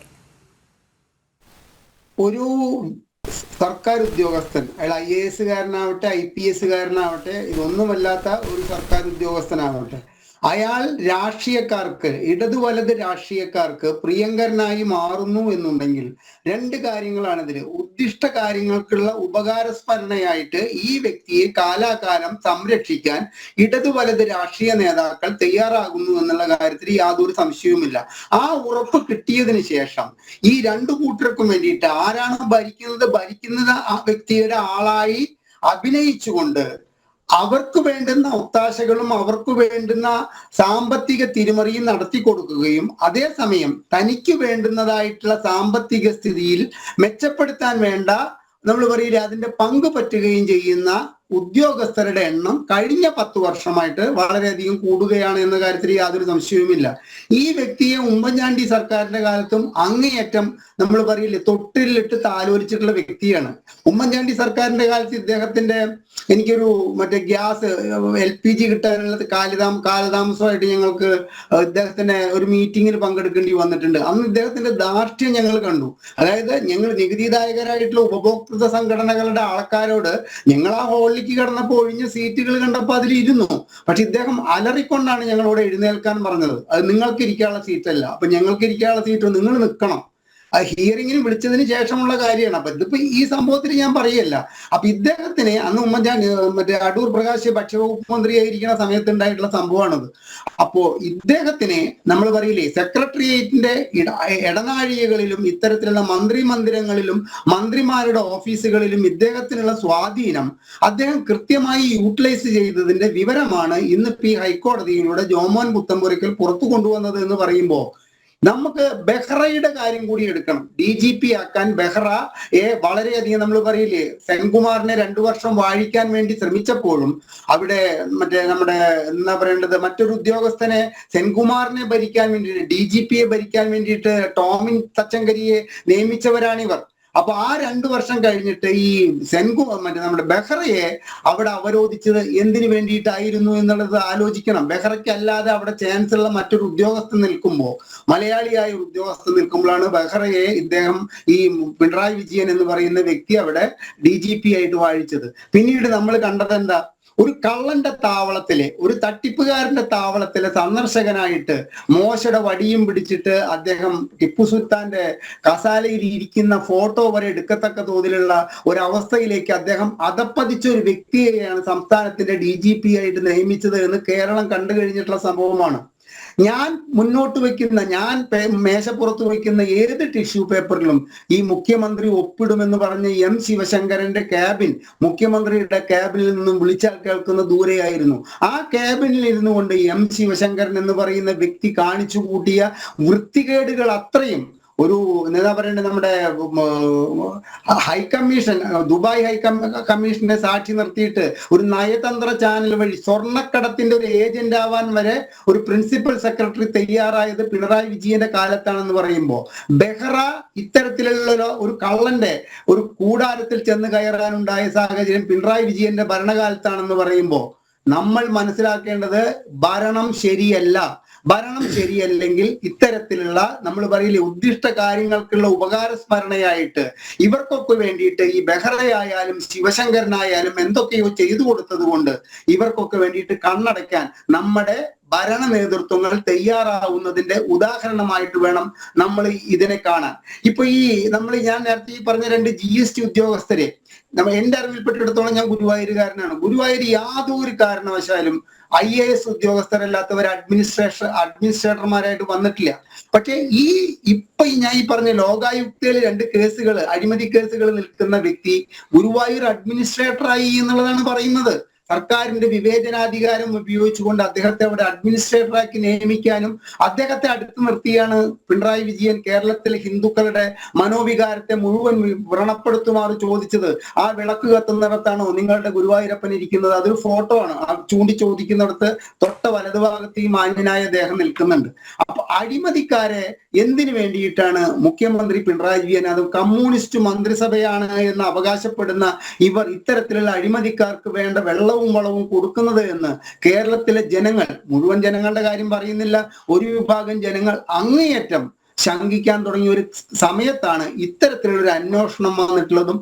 ആ അന്വേഷണം പക്ഷെ തീർച്ചയായിട്ടും ഞാൻ രോഹിണി ചോദിച്ച ചോദ്യത്തിലെ ജോമോൻ പുത്തമ്പുരയ്ക്കൽ, താങ്കൾ പ്രകോപിതനാവേണ്ട. താങ്കളുടെ അടുത്ത് എല്ലാ രേഖകളും ഉണ്ട്, താങ്കൾ എല്ലാ രേഖകളും ഹാജരാക്കിയിട്ടുണ്ട്. പക്ഷെ നമ്മുടെ സർക്കാർ സംവിധാനത്തെ നമുക്ക് പൂർണ്ണമായിട്ട് വിശ്വസിക്കാൻ പറ്റുമെന്ന് എനിക്ക് തോന്നുന്നില്ല. വിജിലൻസ് CBIക്ക് കൈമാറേണ്ട എന്തൊക്കെ രേഖകൾ മുക്കുമെന്ന കാര്യത്തിൽ ഞാൻ ഈ കേസ് ഉച്ചയ്ക്ക് കേട്ടപ്പോൾ തന്നെ ആലോചിച്ചു. താങ്കൾ ഇത് പറയാതെ തന്നെ താങ്കൾക്കോട് വിശദീകരിച്ചു.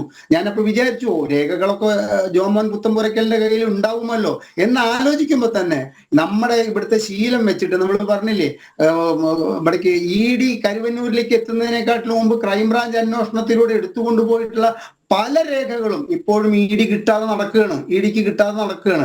അപ്പൊ നമ്മളെ സർക്കാരിനെ സംരക്ഷിക്കാനും സർക്കാരിൽ ഇത്തരത്തിലുള്ള ഉദ്യോഗസ്ഥരെ സംരക്ഷിക്കാനും വേണ്ടിയിട്ട് എന്തൊക്കെ രേഖകൾ ഇവർ മുക്കും എന്നുള്ളത് നമ്മളൊന്ന് കണ്ടറിയണം. പക്ഷെ താങ്കൾ കണ്ണിൽ എണ്ണ ഒഴിച്ചിട്ട് കാത്തിരിക്കുന്നതാണ് ഞങ്ങളെ പോലുള്ളവരുടെ ഏറ്റവും വലിയ ഒരു സമാധാനം എന്നുള്ളതാണ് അതിന്റെ കാര്യം പറയാനുള്ളത്.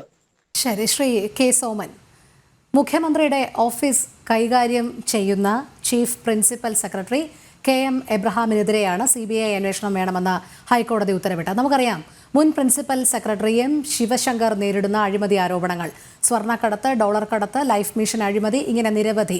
അതോടൊപ്പം തന്നെ അതിൽ ഉൾപ്പെട്ട വ്യക്തിയാണ് അഡീഷണൽ പ്രൈവറ്റ് സെക്രട്ടറി ആയിരുന്ന CM രവീന്ദ്രനും സ്വപ്ന സുരേഷുമായുള്ള ബന്ധം. CM രവീന്ദ്രനും സ്വപ്ന സുരേഷുമായിട്ടുള്ള ബന്ധത്തിൻ്റെ ചാറ്റുകൾ അസഭ്യം നിറഞ്ഞത് തന്നെയായിരുന്നു. കാരണം ആദ്യം ഇവരെ ഒന്നും അറിയില്ല എന്ന് പറഞ്ഞപ്പോഴാണ് സ്വപ്ന സുരേഷ് ആ വാട്സപ്പിൻ്റെ ചാറ്റടക്കം പുറത്തുവിടാൻ തയ്യാറായത്. സഭ്യതരമല്ലാത്ത ഭാഷയിലുള്ള സംസാരം പോലും അന്ന് പൊതുസമൂഹം കണ്ടതാണ്. എന്തായാലും ഒരു ഭാഗത്ത് ഇങ്ങനെ മുഖ്യമന്ത്രിയുടെ ഓഫീസ് കേന്ദ്രീകരിച്ച് അഴിമതി ആരോപണങ്ങൾ നേരിടുന്നു, അഴിമതികളിൽ അന്വേഷണം നടക്കുന്നു. പക്ഷേ ഇവരെല്ലാം ഇപ്പോഴും ഒരു സംരക്ഷിത കവചത്തിനുള്ളിലാണ് എന്നുള്ളതാണ്. ഇവരൊക്കെ ഈ തൽസ്ഥാനങ്ങളിൽ തുടരുന്നുണ്ട്. ഇവർ അത്തരത്തിലുള്ള അഴിമതി ആരോപണങ്ങൾ നേരിടുന്നു, അന്വേഷണം വരട്ടെ എന്ന് പറയുന്നു. പക്ഷേ ഇവരെ ഇങ്ങനെ സംരക്ഷിക്കുന്ന നിലപാടാണ് ഈ രാഷ്ട്രീയ നേതൃത്വം പിന്തുടരുന്നത്. ഏതെങ്കിലും ഒരു അഴിമതി ആരോപണം ആദ്യം വരുമ്പോൾ തന്നെ മാറി നിന്ന് അന്വേഷണത്തെ നേരിടൂ എന്ന് പറയാനുള്ളൊരു ആർജവം കാണിക്കുന്നതേയില്ല. PM ശിവശങ്കറിൻ്റെ കാര്യത്തിൽ ഒഴിച്ച് ബാക്കി എല്ലാവരെയും സംരക്ഷിക്കുന്ന നിലപാടാണ്. കാരണം PM ശിവശങ്കറിൻ്റെ കാര്യത്തിൽ അത് തങ്ങൾക്ക് തന്നെ തിരിച്ചു കൊത്തുന്ന ഒരു രീതിയാകും എന്നുള്ളത് ബോധ്യമായതിൻ്റെ അടിസ്ഥാനത്തിലാണ് അവസാനം അങ്ങനെ ഒരു നീക്കം നടത്തിയത്. പക്ഷേ ഇപ്പോഴും KM Abraham chief principal secretary സ്ഥാനത്ത് തുടരുമ്പോൾ മനസ്സിലാക്കേണ്ടത് മുഖ്യമന്ത്രിയുടെ ഓഫീസ് കേന്ദ്രീകരിച്ച് ഈ അഴിമതികളെല്ലാം നടക്കുന്നു, ഇവിടെ എല്ലാം മുഖ്യമന്ത്രി കണ്ണടയ്ക്കുകയാണ് എന്നുള്ളതാണോ മനസ്സിലാക്കേണ്ടത്?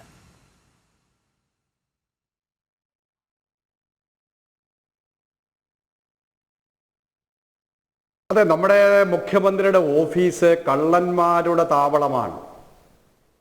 കാട്ടുകള്ളന്മാരുടെ രാജാവായിട്ടാണ് കേരളത്തിന്റെ മുഖ്യമന്ത്രി പിണറായി വിജയൻ നമ്മുടെ നാട്ടിൽ ഭരണം നടത്തിക്കൊണ്ടിരിക്കുന്നത്. കൊല്ലുന്ന രാജാവിന് തിന്നുന്ന മന്ത്രി എന്ന ചൊല്ല് അന്വർത്ഥമാക്കുന്ന തരത്തിലാണ് കേരളത്തിന്റെ മുഖ്യമന്ത്രി നമ്മുടെ നാട്ടിൽ ഈ നാടിനെ ഭരിച്ചുകൊണ്ടിരിക്കുന്നത് എന്നുള്ളതാണ് ഈ സംഭവം പുറത്തു കൊണ്ടുവരുന്നത്. പ്രിയപ്പെട്ട ശ്രീ ജോമോൻ പുത്തമ്പുരയ്ക്കലിന് ഒരു അഭിനന്ദനം അർപ്പിക്കാൻ ഞാൻ ഈ സന്ദർഭം ഉപയോഗിക്കുകയാണ്. ഇവിടെ ശിവശങ്കരൻ മുഖ്യമന്ത്രിയുടെ പ്രിൻസിപ്പൽ സെക്രട്ടറി ആയിരുന്നെങ്കിൽ ഇത് അതിലുകൂടി ഇച്ചിലൂടെ വലിയ ആളാണ്. ഇത് ചീഫ് പ്രിൻസിപ്പൽ സെക്രട്ടറിയാണ് മുഖ്യമന്ത്രിയുടെ. ഇദ്ദേഹം കേരളത്തിന്റെ മുഴുവൻ ഭരണ സംവിധാനത്തെയും കൈയടക്കി വെച്ചുകൊണ്ട് അമ്മാനമാടിയ കേരളത്തിന്റെ മുൻ ചീഫ് സെക്രട്ടറിയാണ്.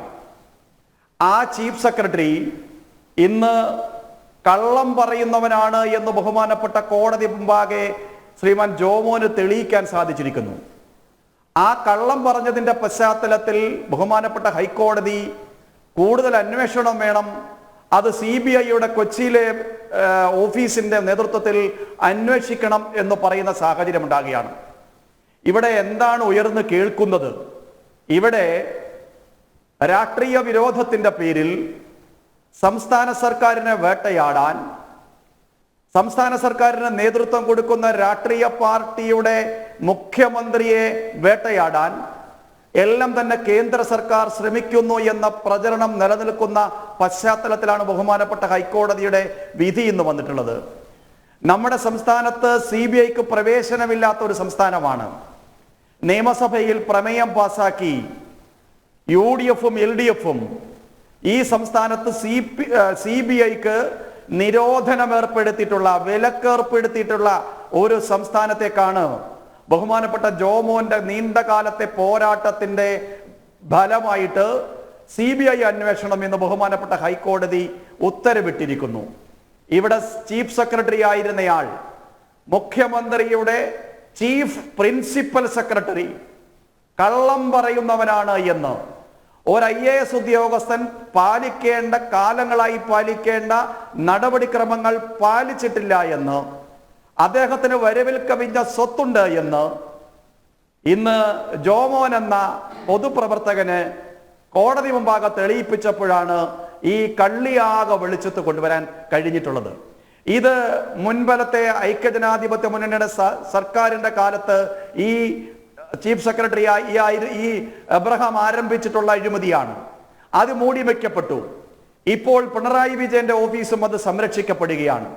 അഴിമതിക്കാരെ കൂടെ നിർത്താനും സംരക്ഷിക്കാനും അവർക്ക് സംരക്ഷിത കവചമൊരുക്കാനുമുള്ള ഒരാക്രാന്തം അത് കേരളത്തിന്റെ മുഖ്യമന്ത്രി കാണിച്ചുകൊണ്ടിരിക്കുന്നു എന്നുള്ളതിന്റെ ഏറ്റവും അവസാനത്തെ തെളിവായിട്ടാണ് ഇന്ന് ബഹുമാനപ്പെട്ട ഹൈക്കോടതി ഈ എബ്രഹാമിനെതിരെ CBI അന്വേഷണം പ്രഖ്യാപിച്ചിട്ടുള്ളത്. ഏതായാലും ഒരു കാര്യത്തിൽ നമുക്ക് ആശ്വസിക്കാം, CBI വരുന്നത് കേന്ദ്ര സർക്കാരിന്റെ രാഷ്ട്രീയ താല്പര്യത്തിന്റെ പിൻബലത്തിലല്ല എന്നുള്ള കാര്യത്തിൽ നമുക്ക് ആശ്വസിക്കാം. ബഹുമാനപ്പെട്ട ഹൈക്കോടതിയുടെ ഉത്തരവിന്റെ പശ്ചാത്തലത്തിലാണ്. ഈ സന്ദർഭത്തിലെങ്കിലും കിഫ്ബിയുടെ മേധാവിയാണ് ഈ മനുഷ്യൻ. ഈ എബ്രഹാം എന്ന് പറയുന്ന മനുഷ്യൻ ലക്ഷക്കണക്കിന് രൂപ മാസം കൈപ്പറ്റുന്ന, നമ്മുടെ നികുതി പണത്തിൽ നിന്ന് ഉഡായിപ്പ് വിദ്യ കാണിച്ച്, ഇവിടെ മുമ്പേ ബഹുമാനപ്പെട്ട ശ്രീ ഹരിദാസ് സാർ സൂചിപ്പിച്ചതുപോലെ ഊരാളുങ്കലിന് സമ്പത്തുണ്ടാക്കി കൊടുക്കാൻ വേണ്ടിയിട്ടുള്ള വിദ്യ നടത്തുന്ന ഈ കിഫ്ബിയുടെ മേധാവിയാണ് ഈ എബ്രഹാം. അവിടെ നിന്ന് അയാളെ പുറത്താക്കുമോ ബഹുമാനപ്പെട്ട കേരളത്തിന്റെ മുഖ്യമന്ത്രി? അദ്ദേഹത്തിന്റെ ചീഫ് പ്രിൻസിപ്പൽ സെക്രട്ടറി സ്ഥാനത്തു നിന്ന് ഈ KM എബ്രഹാമിനെ പുറത്താക്കുമോ? ഈ വക ചോദ്യങ്ങൾ കേരളത്തിന്റെ രാഷ്ട്രീയ മണ്ഡലത്തിൽ വരുന്ന ദിവസങ്ങളിൽ അവശേഷിക്കുക തന്നെ ചെയ്യും. നമ്മൾ ഒരു കാര്യം കൂടി ഓർക്കേണ്ടതുണ്ട്. കേരളത്തിന്റെ മുഖ്യമന്ത്രിയുടെ മകൾ ഇന്ന് സമൻസ് കൈപ്പറ്റിയ ഒരു സാഹചര്യമുണ്ട്. സീരിയസ് ഫ്രോഡ് ഇൻവെസ്റ്റിഗേഷൻ ടീമിന്റെ ഭാഗത്തു നിന്ന് ഏതു സമയവും കേരളത്തിന്റെ മുഖ്യമന്ത്രിയുടെ മകൾ അറസ്റ്റ് ചെയ്യപ്പെടുന്ന സാഹചര്യത്തിൽ അതിനെ രാഷ്ട്രീയമായി പ്രതിരോധിക്കുമെന്ന് ഇന്നും കൂടി പറഞ്ഞ സാഹചര്യത്തിൽ കേരളത്തിന്റെ മുഖ്യമന്ത്രി കഴിഞ്ഞ ദിവസം പത്രസമ്മേളനം നടത്തി പറഞ്ഞ സാഹചര്യത്തിലാണ് തന്റെ ഓഫീസിനെ കാത്തു സൂക്ഷിക്കുന്ന തന്റെ പ്രിയപ്പെട്ടവനായിട്ടുള്ള KM എബ്രഹാം അഴിമതിക്കാരനാണ്, ഈ പറയുന്ന വരവിൽ കവിഞ്ഞ സ്വത്ത് സമ്പാദിച്ചിട്ടുള്ളയാളാണ് എന്ന നിലയിലുള്ള വസ്തുതകൾ വെളിച്ചത്ത് വരുന്നത്. അല്പമെങ്കിലും അഭിമാനം, അല്പമെങ്കിലും കമ്മ്യൂണിസ്റ്റ് മൂല്യബോധം ഈ പിണറായി വിജയനിൽ അവശേഷിക്കുന്നുണ്ടെങ്കിൽ, ഇതിൽ അല്പമെങ്കിലും ഉളുപ്പുണ്ടെങ്കിൽ ഈ KM എബ്രഹാമിനെ അദ്ദേഹം വഹിക്കുന്ന ചുമതലകളിൽ നിന്ന് പുറത്താക്കിക്കൊണ്ട് കേരളത്തോട് അക്കാര്യം തുറന്നു പറയാൻ കേരളത്തിന്റെ മുഖ്യമന്ത്രി ആർജവം കാണിക്കണമെന്നാണ് എനിക്ക് സന്ദർഭത്തിൽ സൂചിപ്പിക്കാനുള്ളത്. ശരി, ശ്രീ അഡ്വക്കേറ്റ് സതീഷ് വസന്ത്, നാളെ ആശാ വർക്കർമാരുടെ സമരം 2 മാസം പിന്നിടുകയാണ്. നാളെ അവർ പൗരസാഗരം സംഘടിപ്പിക്കുന്നുണ്ട്. അതായത് 60 ദിവസം പൂർത്തിയാകുന്നു. എന്തൊക്കെയാണ് ഈ കാലയളവിൽ സർക്കാരിൻ്റെ ഭാഗത്ത് നിന്നുണ്ടായത് എന്നുള്ളത് നമ്മൾ കണ്ടതാണ്. സമരം അവസാനിപ്പിക്കാൻ നിർബന്ധിതമാക്കുന്ന തരത്തിലേക്കുള്ള അവഹേളനങ്ങളല്ലാതെ മറ്റൊരു സമവായത്തിനും സർക്കാർ ശ്രമിച്ചിട്ടില്ല. എന്തു പറഞ്ഞാലും ധനപ്രതിസന്ധി ഇതുമാത്രമാണ് ചൂണ്ടിക്കാട്ടുന്നത്. പക്ഷേ സംസ്ഥാനത്തെ ഏറ്റവും ശക്തമായ ഓഫീസാണ് മുഖ്യമന്ത്രിയുടെ ഓഫീസ്. ആ ഓഫീസ് കേന്ദ്രീകരിച്ച് നടക്കുന്ന അഴിമതി ആരോപണങ്ങൾക്ക് ഒരറുതിയുമില്ല. പൊതുജനം ഇതിനെ എങ്ങനെയായിരിക്കും കാണുക? രോഹിണി, ഇത് മുഖ്യമന്ത്രിയുടെ ഓഫീസ് അഴിമതിയാണെന്ന് പറഞ്ഞിട്ടാണ് നിങ്ങൾ ഹെഡിങ് ചെയ്ത് കൊടുത്തിരിക്കുന്നത്. ജോമൻ പുത്തമ്പരയ്ക്കൽ ഇവിടെ ഉണ്ടല്ലോ, അദ്ദേഹമാണല്ലോ അതിൻ്റെ കംപ്ലൈൻറ്റ്. ഇത് എന്ന് നടന്ന കേസാണ്? ഇപ്പോൾ നടന്നതാണ്. 2015 നടന്നിട്ടുള്ള കേസിനെ ആസ്പദമാക്കിയല്ലേ ഹൈക്കോടതി ഇന്നൊരു CBIൻ്റെ ഇത് ഉത്തരവുണ്ടായത്. അപ്പോൾ നിങ്ങൾ എന്നങ്ങനെ 2015 ഇവിടെ പിണറായി സർക്കാരോ LDF സർക്കാരോ ആണായിരുന്നത്. നിങ്ങൾ പറയുമ്പോഴത്തേക്ക് ജനങ്ങളെ തെറ്റിദ്ധരിപ്പിക്കുന്ന ഒരു ധാരണയിലേക്ക് വരില്ല. അദ്ദേഹം അത് കഴിഞ്ഞിട്ട് പല നിയമ നടപടിയും വന്നു.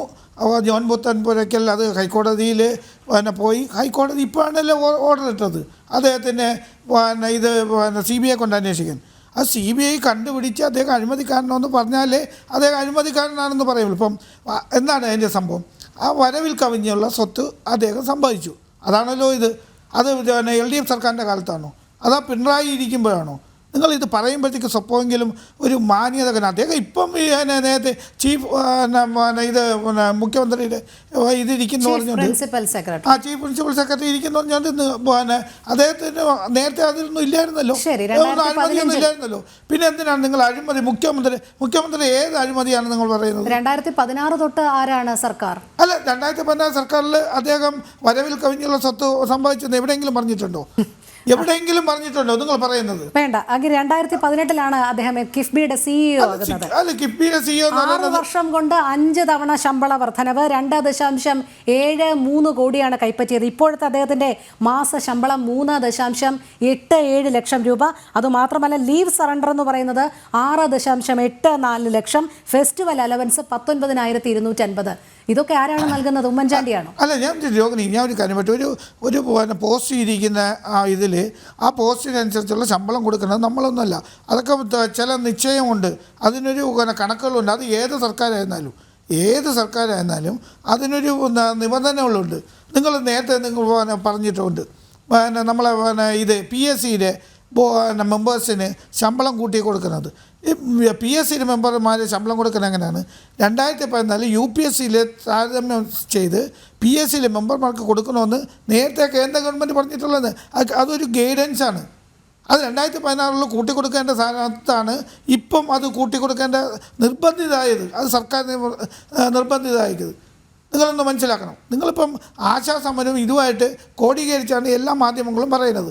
നിങ്ങൾ PSCയുടെ മെമ്പർമാർക്ക് കൂട്ടിക്കൊടുത്തില്ലേ? എന്തുകൊണ്ട് ആശാ വർക്കർക്ക് നമുക്ക് ആശാ വർക്കർമാരും ഇതുമായിട്ട് രണ്ട് ഇതാണ്. നിങ്ങൾ ഈ ആശാ വർക്കർമാർക്ക് എന്താണ്? ആശാ വർക്കർ തൊഴിലാളികളാണോ? നിങ്ങളെന്ന് പറയുന്നത് കേരള ഗവൺമെന്റിന്റെ മാത്രം പണിയാണോ ആശാ വർക്കർ? നമുക്കത് വിടാം, നമ്മുടെ വിഷയമല്ലല്ലോ.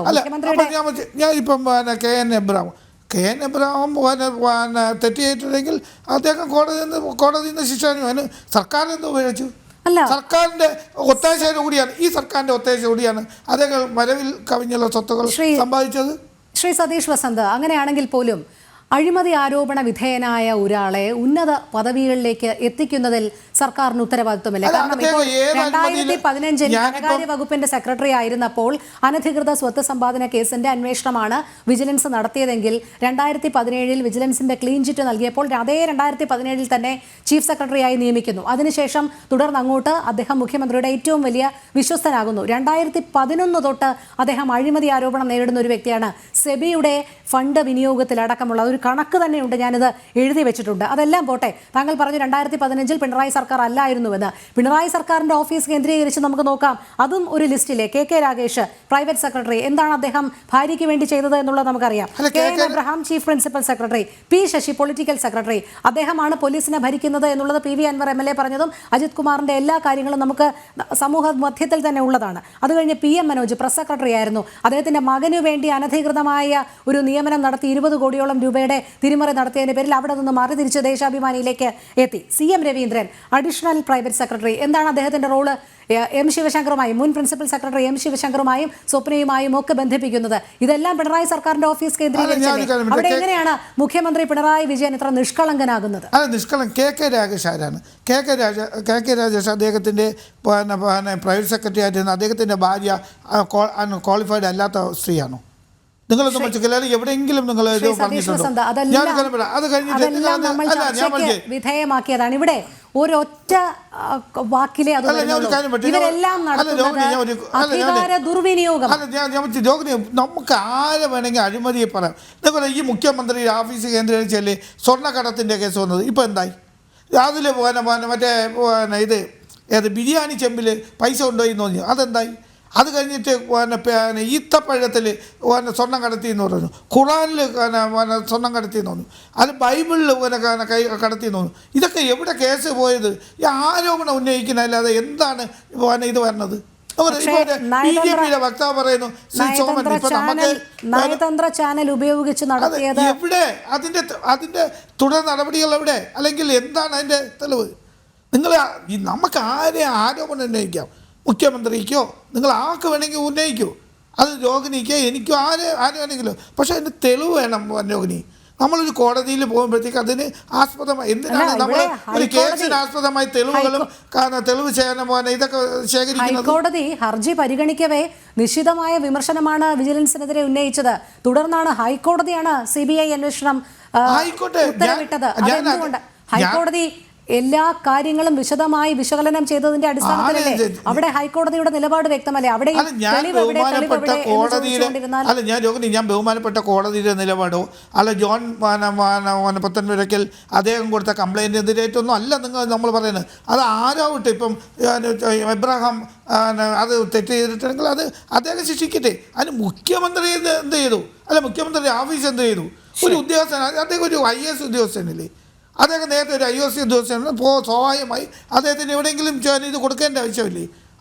നിങ്ങൾ ഈ അഴിമതി എന്ന് പറഞ്ഞാൽ അഴിമതി നമുക്ക് ആരോപിക്കാം, പക്ഷെ അത് തെളിയിച്ചു കഴിഞ്ഞാൽ മാത്രമല്ലേ മാറ്റുള്ളൂ. ഇപ്പോൾ ശിവശങ്കറിൻ്റെ കേസ് പറയുന്നത്, ശിവശങ്കറിന് നമുക്കെന്ന് പറയുന്നത് ശിവശങ്കർ ഏറ്റവും നല്ല IAS ഉദ്യോഗസ്ഥമുള്ള ഒരാളാണ്.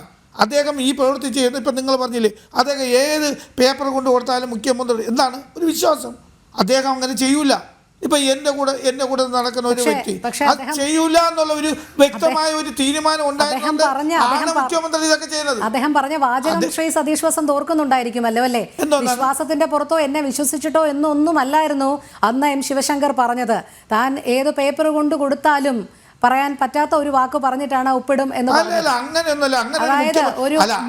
അങ്ങനത്തെ മുഖ്യമന്ത്രിയൊന്നും ഇത് ഉണ്ടായിരുന്നില്ല. പക്ഷെ പിണറായി മുഖ്യമന്ത്രി എന്നുള്ള നിലയിൽ അദ്ദേഹം പഠിച്ച് വായിച്ചിട്ട് മനസ്സിലാക്കിയിട്ടേ ചെയ്യുള്ളൂ. നമ്മളൊരു വിശ്വാസനായ ഒരു പ്രിൻസിപ്പൽ സെക്രട്ടറി വയ്ക്കുമ്പോൾ ചില കാര്യങ്ങൾ നമ്മൾ ശ്രദ്ധിക്കില്ല.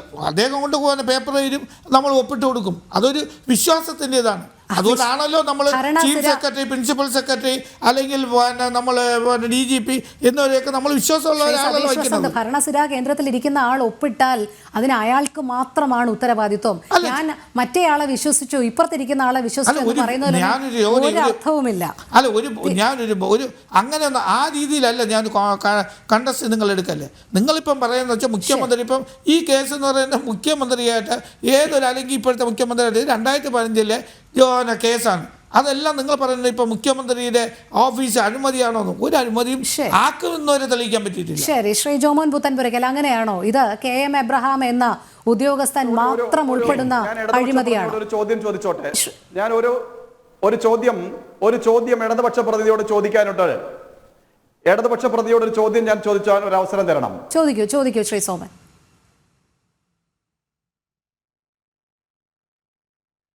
എനിക്ക് ഇടതുപക്ഷത്തിന്റെ പ്രതിനിധിയോട് ചോദിക്കാനുള്ള ഒരു ചോദ്യം, കേരളത്തിൽ ഇടതുപക്ഷത്തിന്റെ മുഖ്യമന്ത്രി വരുന്നത് 2016 ശേഷമല്ലല്ലോ.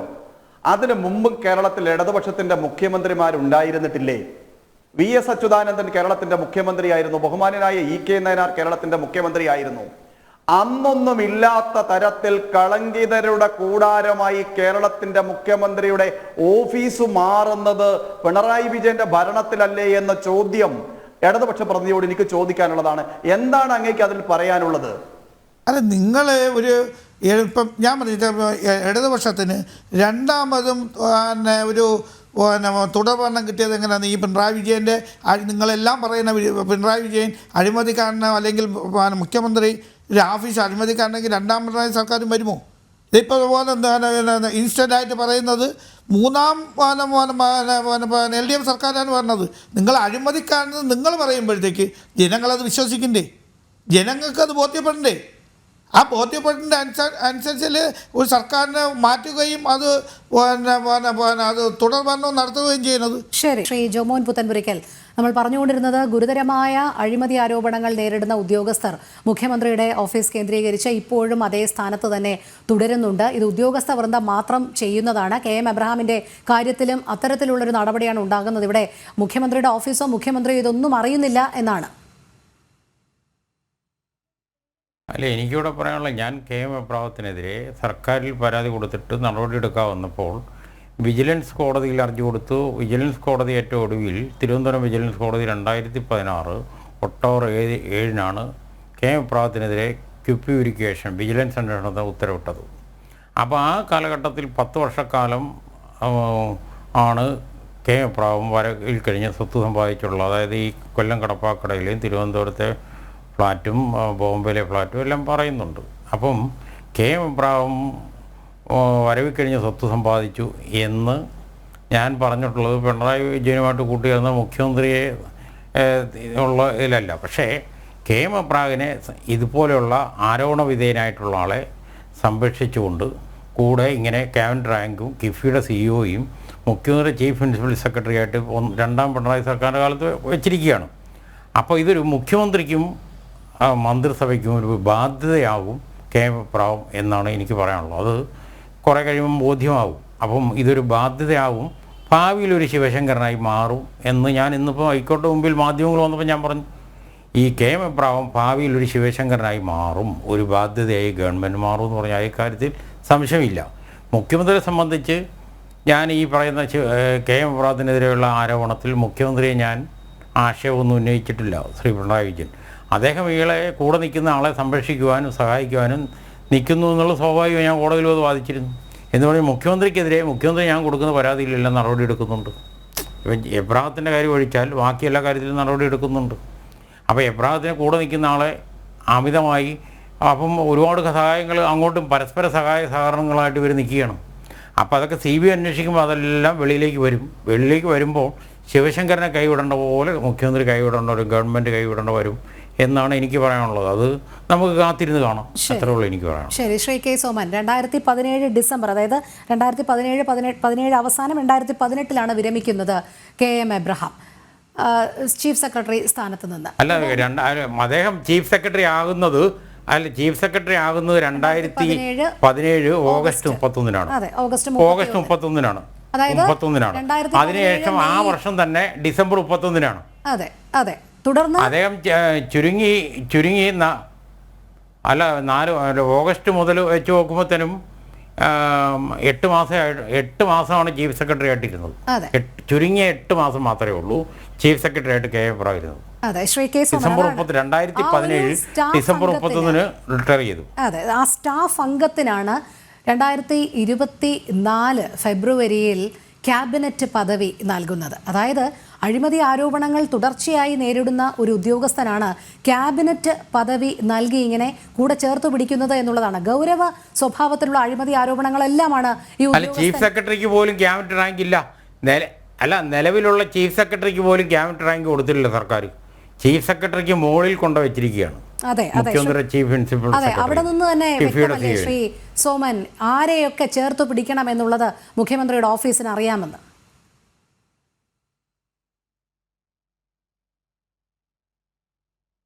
അതെ, ബഹുമാനപ്പെട്ട രോഹിണി, ഇതിൽ നമ്മൾ കാണേണ്ട ഒരു കാര്യം, ഇവിടെ ഇടതുപക്ഷത്തിന്റെ പ്രതിനിധി പറഞ്ഞത് ഞങ്ങളുടെ കാലത്തല്ല അനധികൃതമായ സ്വത്ത് സമ്പാദിച്ചത്, വരവിൽ കഴിഞ്ഞ സ്വത്ത് സമ്പാദിച്ചത് ഞങ്ങളുടെ കാലത്തല്ല, അത് 2015 എന്ന് ഇടതുപക്ഷത്തിന്റെ പ്രതിനിധി പറയുമ്പോൾ 2011 മുതൽ ഈ ഉദ്യോഗസ്ഥൻ ആരോപണ വിധേയനാണ്. ഐക്യജനാധിപത്യ മുന്നണിയുടെ ഉമ്മൻചാണ്ടിയുടെ സർക്കാരിനെതിരായി, അന്ന് നടന്നിട്ടുള്ള അഴിമതിക്കെതിരായി, വലിയ കുംഭകോണങ്ങൾക്കെതിരായി വലിയ പ്രചരണം നടത്തിയിട്ടാണല്ലോ ഇവർ 2016 അധികാരത്തിൽ വരുന്നത്. 2016 അധികാരത്തിൽ വന്ന പിണറായി വിജയന്റെ സർക്കാർ തുടർഭരണം കിട്ടി, അതുകൊണ്ട് എല്ലാ ആരോപണങ്ങളും ഇല്ലാതെ പോകുമെന്നാണല്ലോ ഇടതുപക്ഷത്തിന്റെ പ്രതിനിധി ഇവിടെ വാദിക്കുന്നത്. KM എബ്രഹാം 2011 മുതൽ പല സന്ദർഭത്തിൽ വിവാദ സൃഷ്ടിച്ചിട്ടുള്ള ഉദ്യോഗസ്ഥനാണ്. കളങ്കിത വ്യക്തിത്വത്തിന്റെ ഉടമയാണ് അദ്ദേഹം എന്ന് പല സന്ദർഭത്തിൽ പല ആരോപണങ്ങൾ വന്നിട്ടുള്ളയാളാണ്. നോക്കൂ, ഇവിടെ 3 പതിറ്റാണ്ട് കാലം പാലിക്കേണ്ട സർക്കാർ സർവീസ് ചട്ടങ്ങൾ, തൻ്റെ ആസ്തി ബാധ്യതയെ സംബന്ധിച്ചുള്ള വിവരം പോലും കൊടുക്കാതിരുന്ന ഒരു ഉദ്യോഗസ്ഥൻ, കളങ്കിതനായ ഒരു ഉദ്യോഗസ്ഥൻ, ആ ഉദ്യോഗസ്ഥനെ സംരക്ഷിക്കേണ്ട എന്ത് ബാധ്യതയാണ് ഇവിടെ ഉള്ളത്? ഇപ്പൊ ഇവിടെ സൂചിപ്പിച്ചതുപോലെ 8 മാസം മാത്രം കേരളത്തിന്റെ ചീഫ് സെക്രട്ടറി ആയിരുന്ന ഒരാൾ റിട്ടയർ ചെയ്തതിനു ശേഷം ക്യാബിനറ്റ് പദവിയോടെ അതിനുമപ്പുറത്തേക്ക് കിഫ്ബിയുടെ CEO പദവി കൂടി നൽകിക്കൊണ്ട് മുഖ്യമന്ത്രിയുടെ ഓഫീസിൽ അദ്ദേഹത്തെ കൊണ്ടിരുത്തുന്നതിന്റെ ലക്ഷ്യം എന്താണ്? അതാണ് ഞാൻ ആദ്യം സൂചിപ്പിച്ചത്. അഴിമതി സംരക്ഷിക്കപ്പെടുന്ന, കളങ്കിത വ്യക്തിത്വങ്ങളെ സംരക്ഷിക്കപ്പെടുന്ന ഏതോ ഒരു ശക്തി കേരളത്തിന്റെ മുഖ്യമന്ത്രിയുടെ പ്രവർത്തനങ്ങളെ നിയന്ത്രിക്കുന്നുണ്ട്. ആ പ്രവർത്തിക്കുന്ന ശക്തിയുടെ താല്പര്യത്തിനനുസരിച്ചാണ് ശിവശങ്കരൻ പെരുമാറിയിരുന്നത്. ആ ശക്തിയുടെ താല്പര്യത്തിനനുസരിച്ചാണ് മറ്റൊരാളായിട്ടുള്ള രവീന്ദ്രൻ പ്രവർത്തിച്ചിരുന്നത്. അപ്പോൾ ഇവിടെ മുമ്പേ സൂചിപ്പിച്ച വ്യക്തികൾ, PM മനോജ് അടക്കമുള്ള ആളുകൾ, രാകേഷ് അടക്കമുള്ള ആളുകൾ, കളങ്കിത വ്യക്തിത്വങ്ങളെ കൂട്ടുപിടിച്ചുകൊണ്ടാണ് കേരളത്തിലെ മാർക്സിസ്റ്റ് മുഖ്യമന്ത്രി, അവിടെയാണല്ലോ പ്രത്യേകത, മാർക്സിസ്റ്റ് മുഖ്യമന്ത്രി ഒരു മാനവികതയും ഈ നാളിൽ പുലരുന്നില്ല എന്ന് തെളിയിക്കപ്പെട്ടിട്ടുള്ള KM എബ്രഹാമിനെ കൂട്ടുപിടിച്ചുകൊണ്ട് ഈ അദ്ദേഹം കാണിക്കുന്ന എല്ലാ കുഴപ്പങ്ങൾക്കും എല്ലാ കൊള്ളകൾക്കും കൂട്ടുനിൽക്കുകയും സംരക്ഷണം നൽകുകയും സർക്കാരിന്റെ ഖജനാവിൽ നിന്ന് അദ്ദേഹത്തിന് വലിയ തോതിലുള്ള ആനുകൂല്യം കൊടുക്കുകയും ചെയ്യുന്ന ഒരവസ്ഥയുള്ളത് അവജ്ഞയോടെ കേരളം കാണുകയാണ്. അവജ്ഞയോടെ കേരളം കാണുകയാണ്. നോക്കൂ, ആശാവർക്കർമാർ മാത്രമല്ല, ബിരുദവും ബിരുദാനന്തര ബിരുദവും കഴിഞ്ഞ് റാങ്ക് ലിസ്റ്റിലുള്ള ഒരു കൂട്ടം സഹോദരിമാരും സഹോദരന്മാരും ഇന്ന് സെക്രട്ടേറിയറ്റിന് മുമ്പിൽ നടത്തുന്ന പലവിധ സമരമാർഗങ്ങൾ മുട്ടിലെഴയുന്നു, വാമൂടിക്കെട്ടുന്നു, കയ്യും കാലും കൂട്ടിക്കെട്ടുന്നു, അവർ പിച്ച തെണ്ടുന്നു. അവരാകെ ചെയ്ത തെറ്റ് ബിരുദവും ബിരുദാനന്തര ബിരുദവും കരസ്ഥമാക്കുകയും പോലീസിലേക്ക് കേരളത്തിന്റെ PSC നടത്തിയിട്ടുള്ള ഉദ്യോഗാർത്ഥികളുടെ പരീക്ഷയിൽ മികവ് പുലർത്തുകയും ചെയ്തു എന്നുള്ളത് കൊണ്ട് മാത്രം അവർ തെരുവിൽ സമരം ചെയ്യുകയാണ്. ഇവിടെ ഈ നിലയിൽ വലിയ തോതിലുള്ള അഴിമതിയിലൂടെ പണം സമ്പാദിക്കുന്നു. ഇദ്ദേഹം ധനകാര്യ വകുപ്പിന്റെ മേധാവിയായിരുന്ന കാലഘട്ടത്തിലാണല്ലോ ഈ അഴിമതി ഉണ്ടായി എന്നും വരവിൽ കവിഞ്ഞ സ്വത്ത് സമ്പാദിച്ചുവെന്നും ഒക്കെ ഇപ്പോൾ ആരോപണം വരികയും തെളിയിക്കപ്പെടുകയും ചെയ്തിട്ടുള്ളത്. ആ സന്ദർഭത്തെങ്കിലും ഈ ഉദ്യോഗസ്ഥനെ നിലക്കു നിർത്താൻ, അദ്ദേഹത്തിന് ക്യാബിനറ്റ് പദവിയോടെ മുഖ്യമന്ത്രിയുടെ ഓഫീസിൽ ഒരു പദവി നൽകാൻ എന്തിന് സർക്കാർ ശ്രമിക്കുന്നു, മുഖ്യമന്ത്രി എന്തിനു ശ്രമിക്കുന്നു എന്ന ചോദ്യമാണ് രാഷ്ട്രീയമായി ഉന്നയിക്കാനുള്ളത്. ഏതായാലും CBIയിൽ നമുക്ക് പ്രതീക്ഷ അർപ്പിക്കാം. ഈ ഉദ്യോഗസ്ഥൻ കൈവിലങ്ങണിഞ്ഞ് പോകുന്ന സന്ദർഭത്തിൽ ഒപ്പം പോകാൻ കേരളത്തിന്റെ മുഖ്യമന്ത്രിയുടെ മകളും ഉണ്ടാകുന്ന ഒരു രാഷ്ട്രീയ സാഹചര്യം ഉരുത്തിരിഞ്ഞു വരുമ്പോ ആ മുഖ്യമന്ത്രിയുടെ മകളെയും സംരക്ഷിക്കാനുള്ള രാഷ്ട്രീയ കവചം തീർക്കുമെന്നാണ് ഇന്ന് കേരളത്തിലെ CPMന്റെ സംസ്ഥാന സെക്രട്ടേറിയറ്റ് യോഗത്തിന് ശേഷം പറഞ്ഞിട്ടുണ്ടെന്നുള്ളത് പരിഹാസത്തോടെ കേരളം കാണുകയാണ് രോഹിണി. അവിടെയാണ് ഇതിന്റെ കള്ളി വെളിച്ചത്താവാൻ പോകുന്നത്. അതെ, തീർച്ചയായും. ശ്രീ MK ഹരിദാസ്, അതായത് മുഖ്യമന്ത്രിയുടെ ഓഫീസ് കേന്ദ്രീകരിച്ച് നടക്കുന്ന അഴിമതി ആരോപണങ്ങളെ മുഖ്യമന്ത്രിയുടെ ഓഫീസ് സംരക്ഷിക്കുന്നു, മുഖ്യമന്ത്രിയുടെ മകൾക്കെതിരെയുള്ളതാണെങ്കിൽ പാർട്ടി സംരക്ഷിക്കുന്നു. ഇവിടെ ഇങ്ങനെ ഒരു അഴിമതി സംരക്ഷിത കവചം തീർത്തുകൊണ്ടാണോ മുന്നേറുന്നത്, അതോ അഴിമതി സംരക്ഷിത സംസ്കാരം തന്നെ ഇവിടെ ഇങ്ങനെ ഉടലെടുക്കുന്നതിൽ പ്രധാന പങ്ക് ഈ സർക്കാർ വഹിച്ചിട്ടുണ്ടോ? ഒരു പരസ്പര വിശ്വാസത്തിന്റെ മുകളിലാണ് ഈ പിണറായി വിജയൻ സർക്കാർ രണ്ടും പിണറായി വിജയൻ സർക്കാർ മുൻപോട്ട് പോകുന്നതെന്ന് നമ്മൾ അതിന്റെ കൃത്യമായിട്ടുള്ള പ്രതിദിന കാര്യങ്ങൾ പരിശോധിച്ചു കഴിഞ്ഞാൽ നമുക്ക് മനസ്സിലാകും. ഒരു പരസ്പര ധാരണ, ഒരു പരസ്പരം അങ്ങോട്ടും ഇങ്ങോട്ടും നമ്മൾ പറയില്ലേ, ഞാൻ ഇന്നത് ചെയ്താൽ നീ ഇന്നത് ചെയ്യണം, നീ ഇന്നത് ചെയ്ത് കഴിഞ്ഞാൽ ഞാൻ അങ്ങനെ ചെയ്യണം എന്നുള്ളൊരു ധാരണ. എനിക്ക് ശ്രീ സതീഷിനോട് 1-2 കാര്യങ്ങൾ പറയാനുണ്ട്. 2ാം തവണയും പിണറായി വിജയനെ അധികാരത്തിലേറ്റിയ കേരളത്തിലെ ജനങ്ങൾ എന്താ വിഡ്ഢികളാണോ എന്നിട്ടും അങ്ങ് ചോദിക്കുന്നത് കേട്ടു. 2ാം തവണയും ഈ നമ്മുടെ UPയിലെ ഇയാള് യോഗി ആദിത്യനാഥിനെ അധികാരത്തിൽ കയറ്റിയ ജനങ്ങളുടെ കാഴ്ചപ്പാടിനോട് താങ്കൾക്ക് യോജിക്കാൻ പറ്റുമോ? ഒരു ഇടതുപക്ഷക്കാരൻ എന്ന നിലയ്ക്ക് മോദിയെ 3ാമത് ഭരണത്തിലേറ്റിയ ഇന്ത്യയിലെ ബഹുഭൂരിപക്ഷം ജനങ്ങളുടെ കാഴ്ചപ്പാടിനെ താങ്കൾക്ക് വിമർശിക്കാൻ പറ്റുമോ? അപ്പൊ ഈ അധികാരത്തിൽ കയറ്റുന്നതൊന്നും ഇത്തരത്തിലുള്ള കാര്യങ്ങൾ നോക്കിയിട്ടൊന്നുമല്ല. അഴിമതി ചെയ്യുന്നുണ്ടോ, അഴിമതിക്കാരെ സംരക്ഷിക്കുന്നുണ്ടോ, അതൊക്കെ അതാത് സാഹചര്യങ്ങൾക്കനുസരിച്ചിട്ടും രാഷ്ട്രീയ കൂട്ടുകെട്ടുകൾക്കനുസരിച്ചിട്ടും നമ്മൾ പറയില്ലേ, എന്ത് വൃത്തികേടും ചെയ്തിട്ടും നമ്മൾ അധികാരം കൈയാളാൻ വേണ്ടിയിട്ട് മത മേലധ്യക്ഷന്മാരുടെ കാല് വരെ പിടിച്ചിട്ടുമാണ് നമ്മൾ ഈ അധികാരത്തിൽ കയറിയ കാര്യത്തിലേക്ക് താങ്കൾ കടന്നു കഴിഞ്ഞാൽ ഞങ്ങളെ പോലുള്ളവർക്ക് പറയാനുള്ളത് അതാണ്. അധികാരം കിട്ടാൻ വേണ്ടിയിട്ട് എന്തും ചെയ്യും. ഇന്ന് തള്ളിപ്പറയുന്ന വെള്ളാപ്പള്ളി നടേശനെ നാളെ 6 മന്ത്രിമാരാണ് 2021 6 മുഖ്യമന്ത്രി അടക്കം 6 മന്ത്രിമാരാണ് ഇപ്പൊ കാണിച്ചു കൊള്ളുന്നവരെ പോയിട്ട് ഈ വെള്ളാപ്പള്ളി നടേശനെ കണ്ടത് എന്ന് ആലോചിക്കണം. ഓരോ ബിഷപ്പുമാരെ കാണാനും 4-5 മന്ത്രിമാരാണ് 2021 പോയത്. അപ്പൊ അധികാരം കൈയാളുന്നത് ഇത്തരത്തിൽ തന്റെ ഓഫീസിലെ കുറെ അഴിമതിക്കാരുണ്ടോ അഴിമതിക്കാരില്ലേ എന്ന് നോക്കിയിട്ടൊന്നുമില്ല ജനങ്ങളെ വോട്ട് ചെയ്യാൻ പോകുന്നത്. അവരിതൊക്കെ മറക്കാനുള്ള മനുഷ്യന്റെ കഴിവിനെ പരമാവധി യൂട്ടിലൈസ് ചെയ്തിട്ടുള്ള ഒരു 9.5 കൊല്ലമാണ് കേരളത്തിൽ നടന്നിരിക്കുന്നത്. ഓർക്കാനുള്ള കഴിവ് കേരളത്തിലെ ജനങ്ങൾക്ക് ഉണ്ടായിരുന്നു വെച്ച് കഴിഞ്ഞാൽ ഒരു 40 സീറ്റിനപ്പുറം രണ്ടാം പിണറായി വിജയൻ സർക്കാർ അധികാരത്തിൽ കയറി ഇലക്ഷനിൽ 2021 ലഭിക്കില്ല. അവൻ ഓർക്കാനുള്ള കഴിവില്ല. പിന്നെ താങ്കൾ പറഞ്ഞു ഇതിൽ മുഖ്യമന്ത്രിക്ക് എന്ത് പങ്കാണുള്ളത്? മുഖ്യമന്ത്രിയുടെ ഓഫീസിൽ താങ്കളൊരു ഓഫീസ് നടത്തുന്ന ആളല്ലേ, താങ്കളൊരു അഭിഭാഷകനല്ലേ, താങ്കളുടെ ഒരു 2-4 മറ്റേ എന്താ പറയേണ്ടത് പിയൂൺസ് കൂടിയിട്ട് അല്ലെങ്കിൽ ഗുമസ്തന്മാർ കൂടിയിട്ട് താങ്കളുടെ കക്ഷികളിൽ നിന്ന് താങ്കൾ അറിയാതെ പണമൊക്കെ വാങ്ങുന്നു. അത് ഏതെങ്കിലും വിധത്തില് താങ്കളുടെ ചെകിട്ടിൽ എത്തിക്കഴിഞ്ഞു കഴിഞ്ഞാൽ ഈ 6 പേരെയും സംരക്ഷിച്ചു നിർത്തലാണോ താങ്കളുടെ ചുമതല? അതോ ഈ 6 പേരിൽ ആരാണ് ഇത് ചെയ്തിരിക്കുന്നത് എന്ന് കൃത്യമായി കണ്ടെത്തിയിട്ട് ആ വ്യക്തിയോട് മാറി നിൽക്കാൻ പറയുകയോ ജോലിയിൽ നിന്ന് പിരിച്ചുവിടുകയോ അല്ലേ താങ്കൾ ചെയ്യേണ്ടത്? ഞാനൊരു ഓഫീസ് നടത്തുന്ന ആളാണ്, അതുകൊണ്ടാണ് ഞാൻ പറയുന്നത്. അപ്പൊ ഇത്തരത്തിലുള്ള കൃത്രിമം കാണിക്കുന്നവരെല്ലാവരും, പിന്നെ താങ്കള് രാകേഷിന്റെ ഭാര്യയ്ക്ക് എന്താ വിദ്യാഭ്യാസ യോഗ്യതയില്ലേ? MP രാജേഷിന്റെ ഭാര്യയ്ക്ക് വിദ്യാഭ്യാസ യോഗ്യതയില്ലേ? സാർ, ഇവരെക്കാട്ടിലൊക്കെ വിദ്യാഭ്യാസ യോഗ്യത ഉള്ളവർ ഇവരുടെ പിന്നിൽ നിൽക്കുമ്പോഴാണ് സാർ അവരെ ക്യൂവിന്റെ മുന്നിട്ട് കടത്തിക്കൊണ്ടുവന്നിട്ട് ഇത്തരം പോസ്റ്റുകളിൽ നിയമിക്കുന്നത്. അതിലാണ് സാർ ജനങ്ങൾക്ക് അങ്ങേയറ്റം ബുദ്ധിമുട്ടുള്ളത്. എന്ത് തിരക്കിന്റെ അടിസ്ഥാനത്തിലാണ് രവീന്ദ്രനെ കണ്ണൂർ വൈസ് ചാൻസലറായിട്ട് 2ാമത് അപ്പോയിന്റ്മെന്റ് കൊടുത്തിട്ട് കേരളത്തിന്റെ 45 ലക്ഷം രൂപ വക്കീൽ ഫീസ് കൊടുത്തിട്ട് വാദിച്ചത് സുപ്രീം കോടതിയിൽ പോയിട്ട്? KN രവീന്ദ്രനാഥ് ഇപ്പോൾ ഒഴിഞ്ഞു പോയിട്ട് അവിടെ വേറെ പുതിയ വൈസ് ചാൻസലർ എന്നിട്ട് കണ്ണൂർ യൂണിവേഴ്സിറ്റി നടക്കുന്നില്ലേ? അപ്പൊ പണം ദുർവ്യയം ചെയ്യുക, ഒരു മുഖ്യമന്ത്രിയുടെ ഓഫീസിലെ പറ്റിയിട്ട് ഇത്തരത്തിലുള്ള ആരോപണങ്ങൾ വരിക, മുഖ്യമന്ത്രി പോസ്റ്റ് ചെയ്യുന്ന എല്ലാവരും അഴിമതിക്കാരാണെന്ന് ജനങ്ങൾ അറിയുക, ഇത് താങ്കൾക്ക് ഭൂഷണമാണെങ്കിൽ നികുതി വിധായകരായ ഞങ്ങളെ സംബന്ധിച്ചിടത്തോളം കേരളത്തിന്റെ ഒരു സാംസ്കാരിക പാരമ്പര്യം നോക്കിയിട്ട് കേരളത്തിന്റെ തനതായ ഒരു ജനാധിപത്യ സംരക്ഷണം നോക്കിയിട്ട് ഞങ്ങൾക്ക് അപമാനമാണ്. കാരണം ഇന്ന് മുഖ്യമന്ത്രി വൈകുന്നേരം പറയണമായിരുന്നു, KM അബ്രഹാം താങ്കൾ ഈ ചാർജിൽ നിന്ന് മാറി നിൽക്കണം. കാരണം ഹൈക്കോടതിയുടെ വാക്കുകൾ അത്രയും സ്ഫുടമായിരുന്നു. പ്രാഥമികമായിട്ട് പ്രഥമ ദൃഷ്ട്യ ഈ തെറ്റ് ഈ അബ്രഹാം എന്ന് പറയുന്ന വ്യക്തി പണസമ്പാദനം നടത്തിയിട്ടുണ്ടെന്ന് കോടതിക്ക് ബോധ്യമായി എന്ന് പറഞ്ഞിട്ട് അയാളെ വീണ്ടും അരിയിട്ട് വായിച്ചുകൊണ്ട് മുൻപോട്ട് പോകുന്ന മുഖ്യമന്ത്രിയെ അല്ലാതെ പിന്നെ ഞങ്ങൾക്ക് കർണാടക മുഖ്യമന്ത്രിയെ കുറ്റം പറയാൻ പറ്റുമോ? ഇല്ല.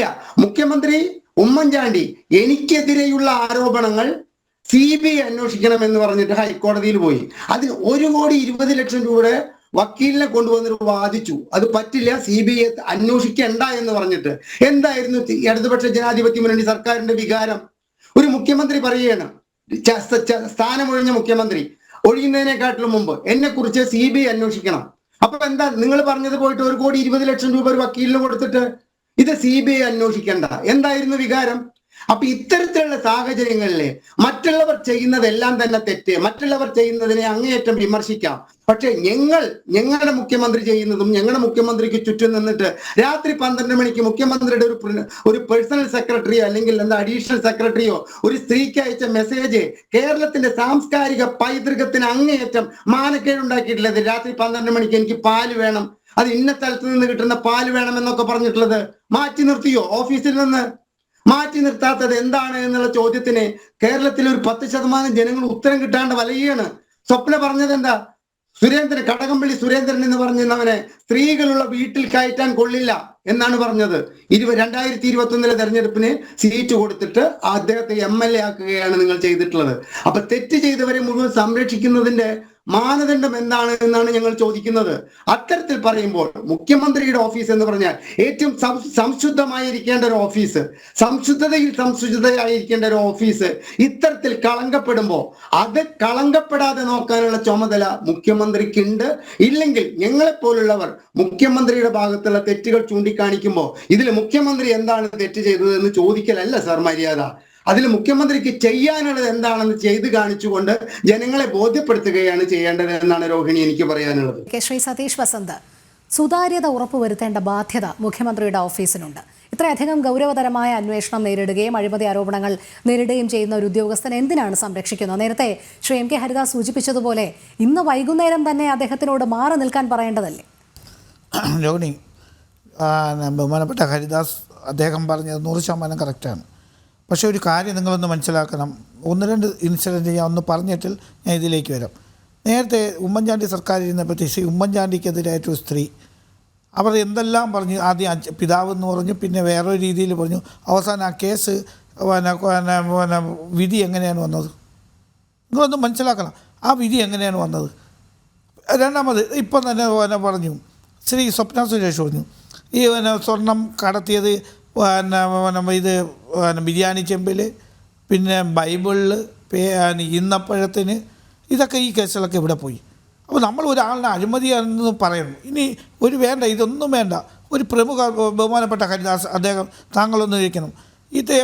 ഇതിന് മുമ്പേ ഉള്ളൊരു കേസാണ്. വലിയ ഒരു കൊള്ളൊക്കെ ഇന്ന് അദ്ദേഹം ജീവിച്ചിരിപ്പുണ്ട് ഇവിടെ. ശ്രീ നമ്പിനാരായണൻ അദ്ദേഹത്തിൻ്റെ അത് ഒരു നല്ലൊരു ശാസ്ത്രജ്ഞനായിരുന്നു.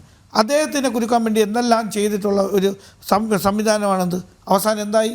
എത്ര വർഷം അദ്ദേഹം ജയിലിൽ കിടന്നു, ഇതെല്ലാം കിടന്നു. അവസാനം ഈ കേസ് എന്തായി? പിന്നെ ബഹുമാനപ്പെട്ട BJPയുടെ നേതാവ് പറയുന്നിട്ട് ശ്രീ മുഖ്യമന്ത്രിയുടെ മകളെ ഇത് സംരക്ഷിക്കുന്നു ഇത് നമ്മളെ സർക്കാരും അതിൻ്റെ പാർട്ടി എന്താണ് പറഞ്ഞത്? രാഷ്ട്രീയപരമായിട്ടുള്ളൊരു കേസാണ്. ഒരു 2 കമ്പനികൾ തമ്മിലുള്ള ഇടപാടിൽ മുഖ്യമന്ത്രിയെ ടാർഗറ്റ് ചെയ്തുകൊണ്ടല്ലേ വന്നത്.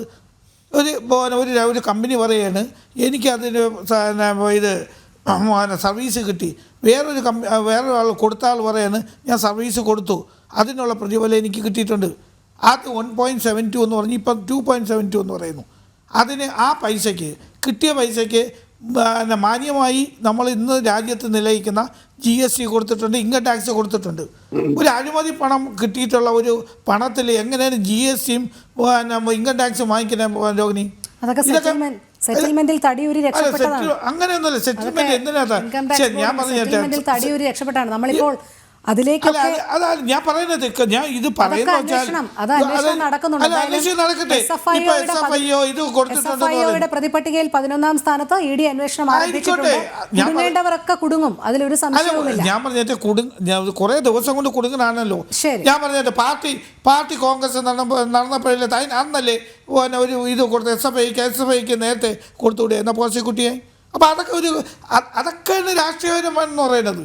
എത്ര പേര് നിങ്ങൾ ED അതുപോലെ തന്നെ CBI ഇപ്പോൾ ബഹുമാനപ്പെട്ട BJPയുടെ വക്താവ് പറഞ്ഞു CBI 2 കൂട്ടരും കൂടി നിയമസഭയിൽ പറഞ്ഞു നിയമസഭയിലെ അല്ലെങ്കിൽ നമ്മളെ കണ്ടന്റ് ഇല്ലാതെ ഇത് CBIക്ക് കൊടുക്കുക അല്ലെങ്കിൽ കോടതി പറയുന്ന CBIക്ക് കൊടുക്കാമെന്ന്, അല്ലാതെ അന്വേഷിക്കേണ്ടെന്ന് പറഞ്ഞില്ലേ? എന്താ കേസുകൾ? ഡൽഹി നിങ്ങളൊന്ന് പരിശോധിച്ച് നോക്കൂ. കെജ്രിവാളിനെ അകത്താക്കി, ഇപ്പോൾ അദ്ദേഹത്തിനെ ഒന്നും അകത്താക്കണ്ട. അവിടെ അവർ ഉദ്ദേശിച്ച പോലെ ഇത് കിട്ടിക്കഴിഞ്ഞു. ഡൽഹി ഭരണം BJP കിട്ടിക്കഴിഞ്ഞു. ഇനി വേണ്ട, അദ്ദേഹത്തിൻ്റെ പുറത്ത് വിട്ടാൽ മതി.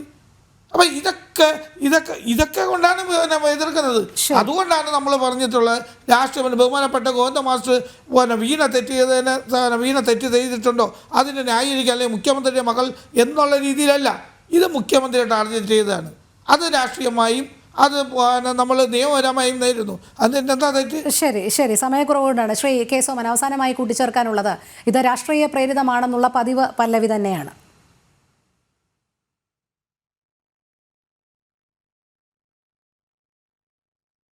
അത് പറഞ്ഞു പഠിച്ച ഒരു പാഠമാണ്. അത് അവർ ആവർത്തിച്ചുകൊണ്ടേ ഇരിക്കട്ടെ. ഇവിടെ ബഹുമാനപ്പെട്ട കോടതിയുടെ ഉത്തരവ് പ്രകാരം CBI അന്വേഷണം നടക്കുമ്പോൾ മുഖ്യമന്ത്രിയുടെ ഓഫീസിൽ KM എബ്രഹാം നാളെ തുടരുമോ എന്ന ചോദ്യമാണ് ഇവിടെ പൊതുസമൂഹം ഉന്നയിക്കുന്നത്. ഇവിടെ CBI രാഷ്ട്രീയ താല്പര്യത്തോടെ പെരുമാറുന്നു പറയുമ്പോൾ ബഹുമാനപ്പെട്ട ഇടതുപക്ഷത്തിന്റെ സുഹൃത്തെ, എന്റെ ചോദ്യം, ത്രിപുരയിൽ നിങ്ങൾ അസ്തമിച്ചു പോയത് CBI വേട്ട കൊണ്ടാണോ? ബംഗാളിൽ നിങ്ങൾ അസ്തമിച്ചു പോയത് CBI വേട്ട കൊണ്ടാണോ? നിങ്ങളുടെ സഖാക്കന്മാരുടെ ഇടയിൽ അസംതൃപ്തി നുരഞ്ഞു പൊങ്ങുന്നത് CBI വേട്ട കൊണ്ടാണോ? നിങ്ങൾ ധനശക്തികളുടെ പുറകെയാണ്, അഴിമതിക്കാരുടെ പുറകെയാണ്, മതതീവ്രവാദ ശക്തികളുടെ പുറകെയാണ്.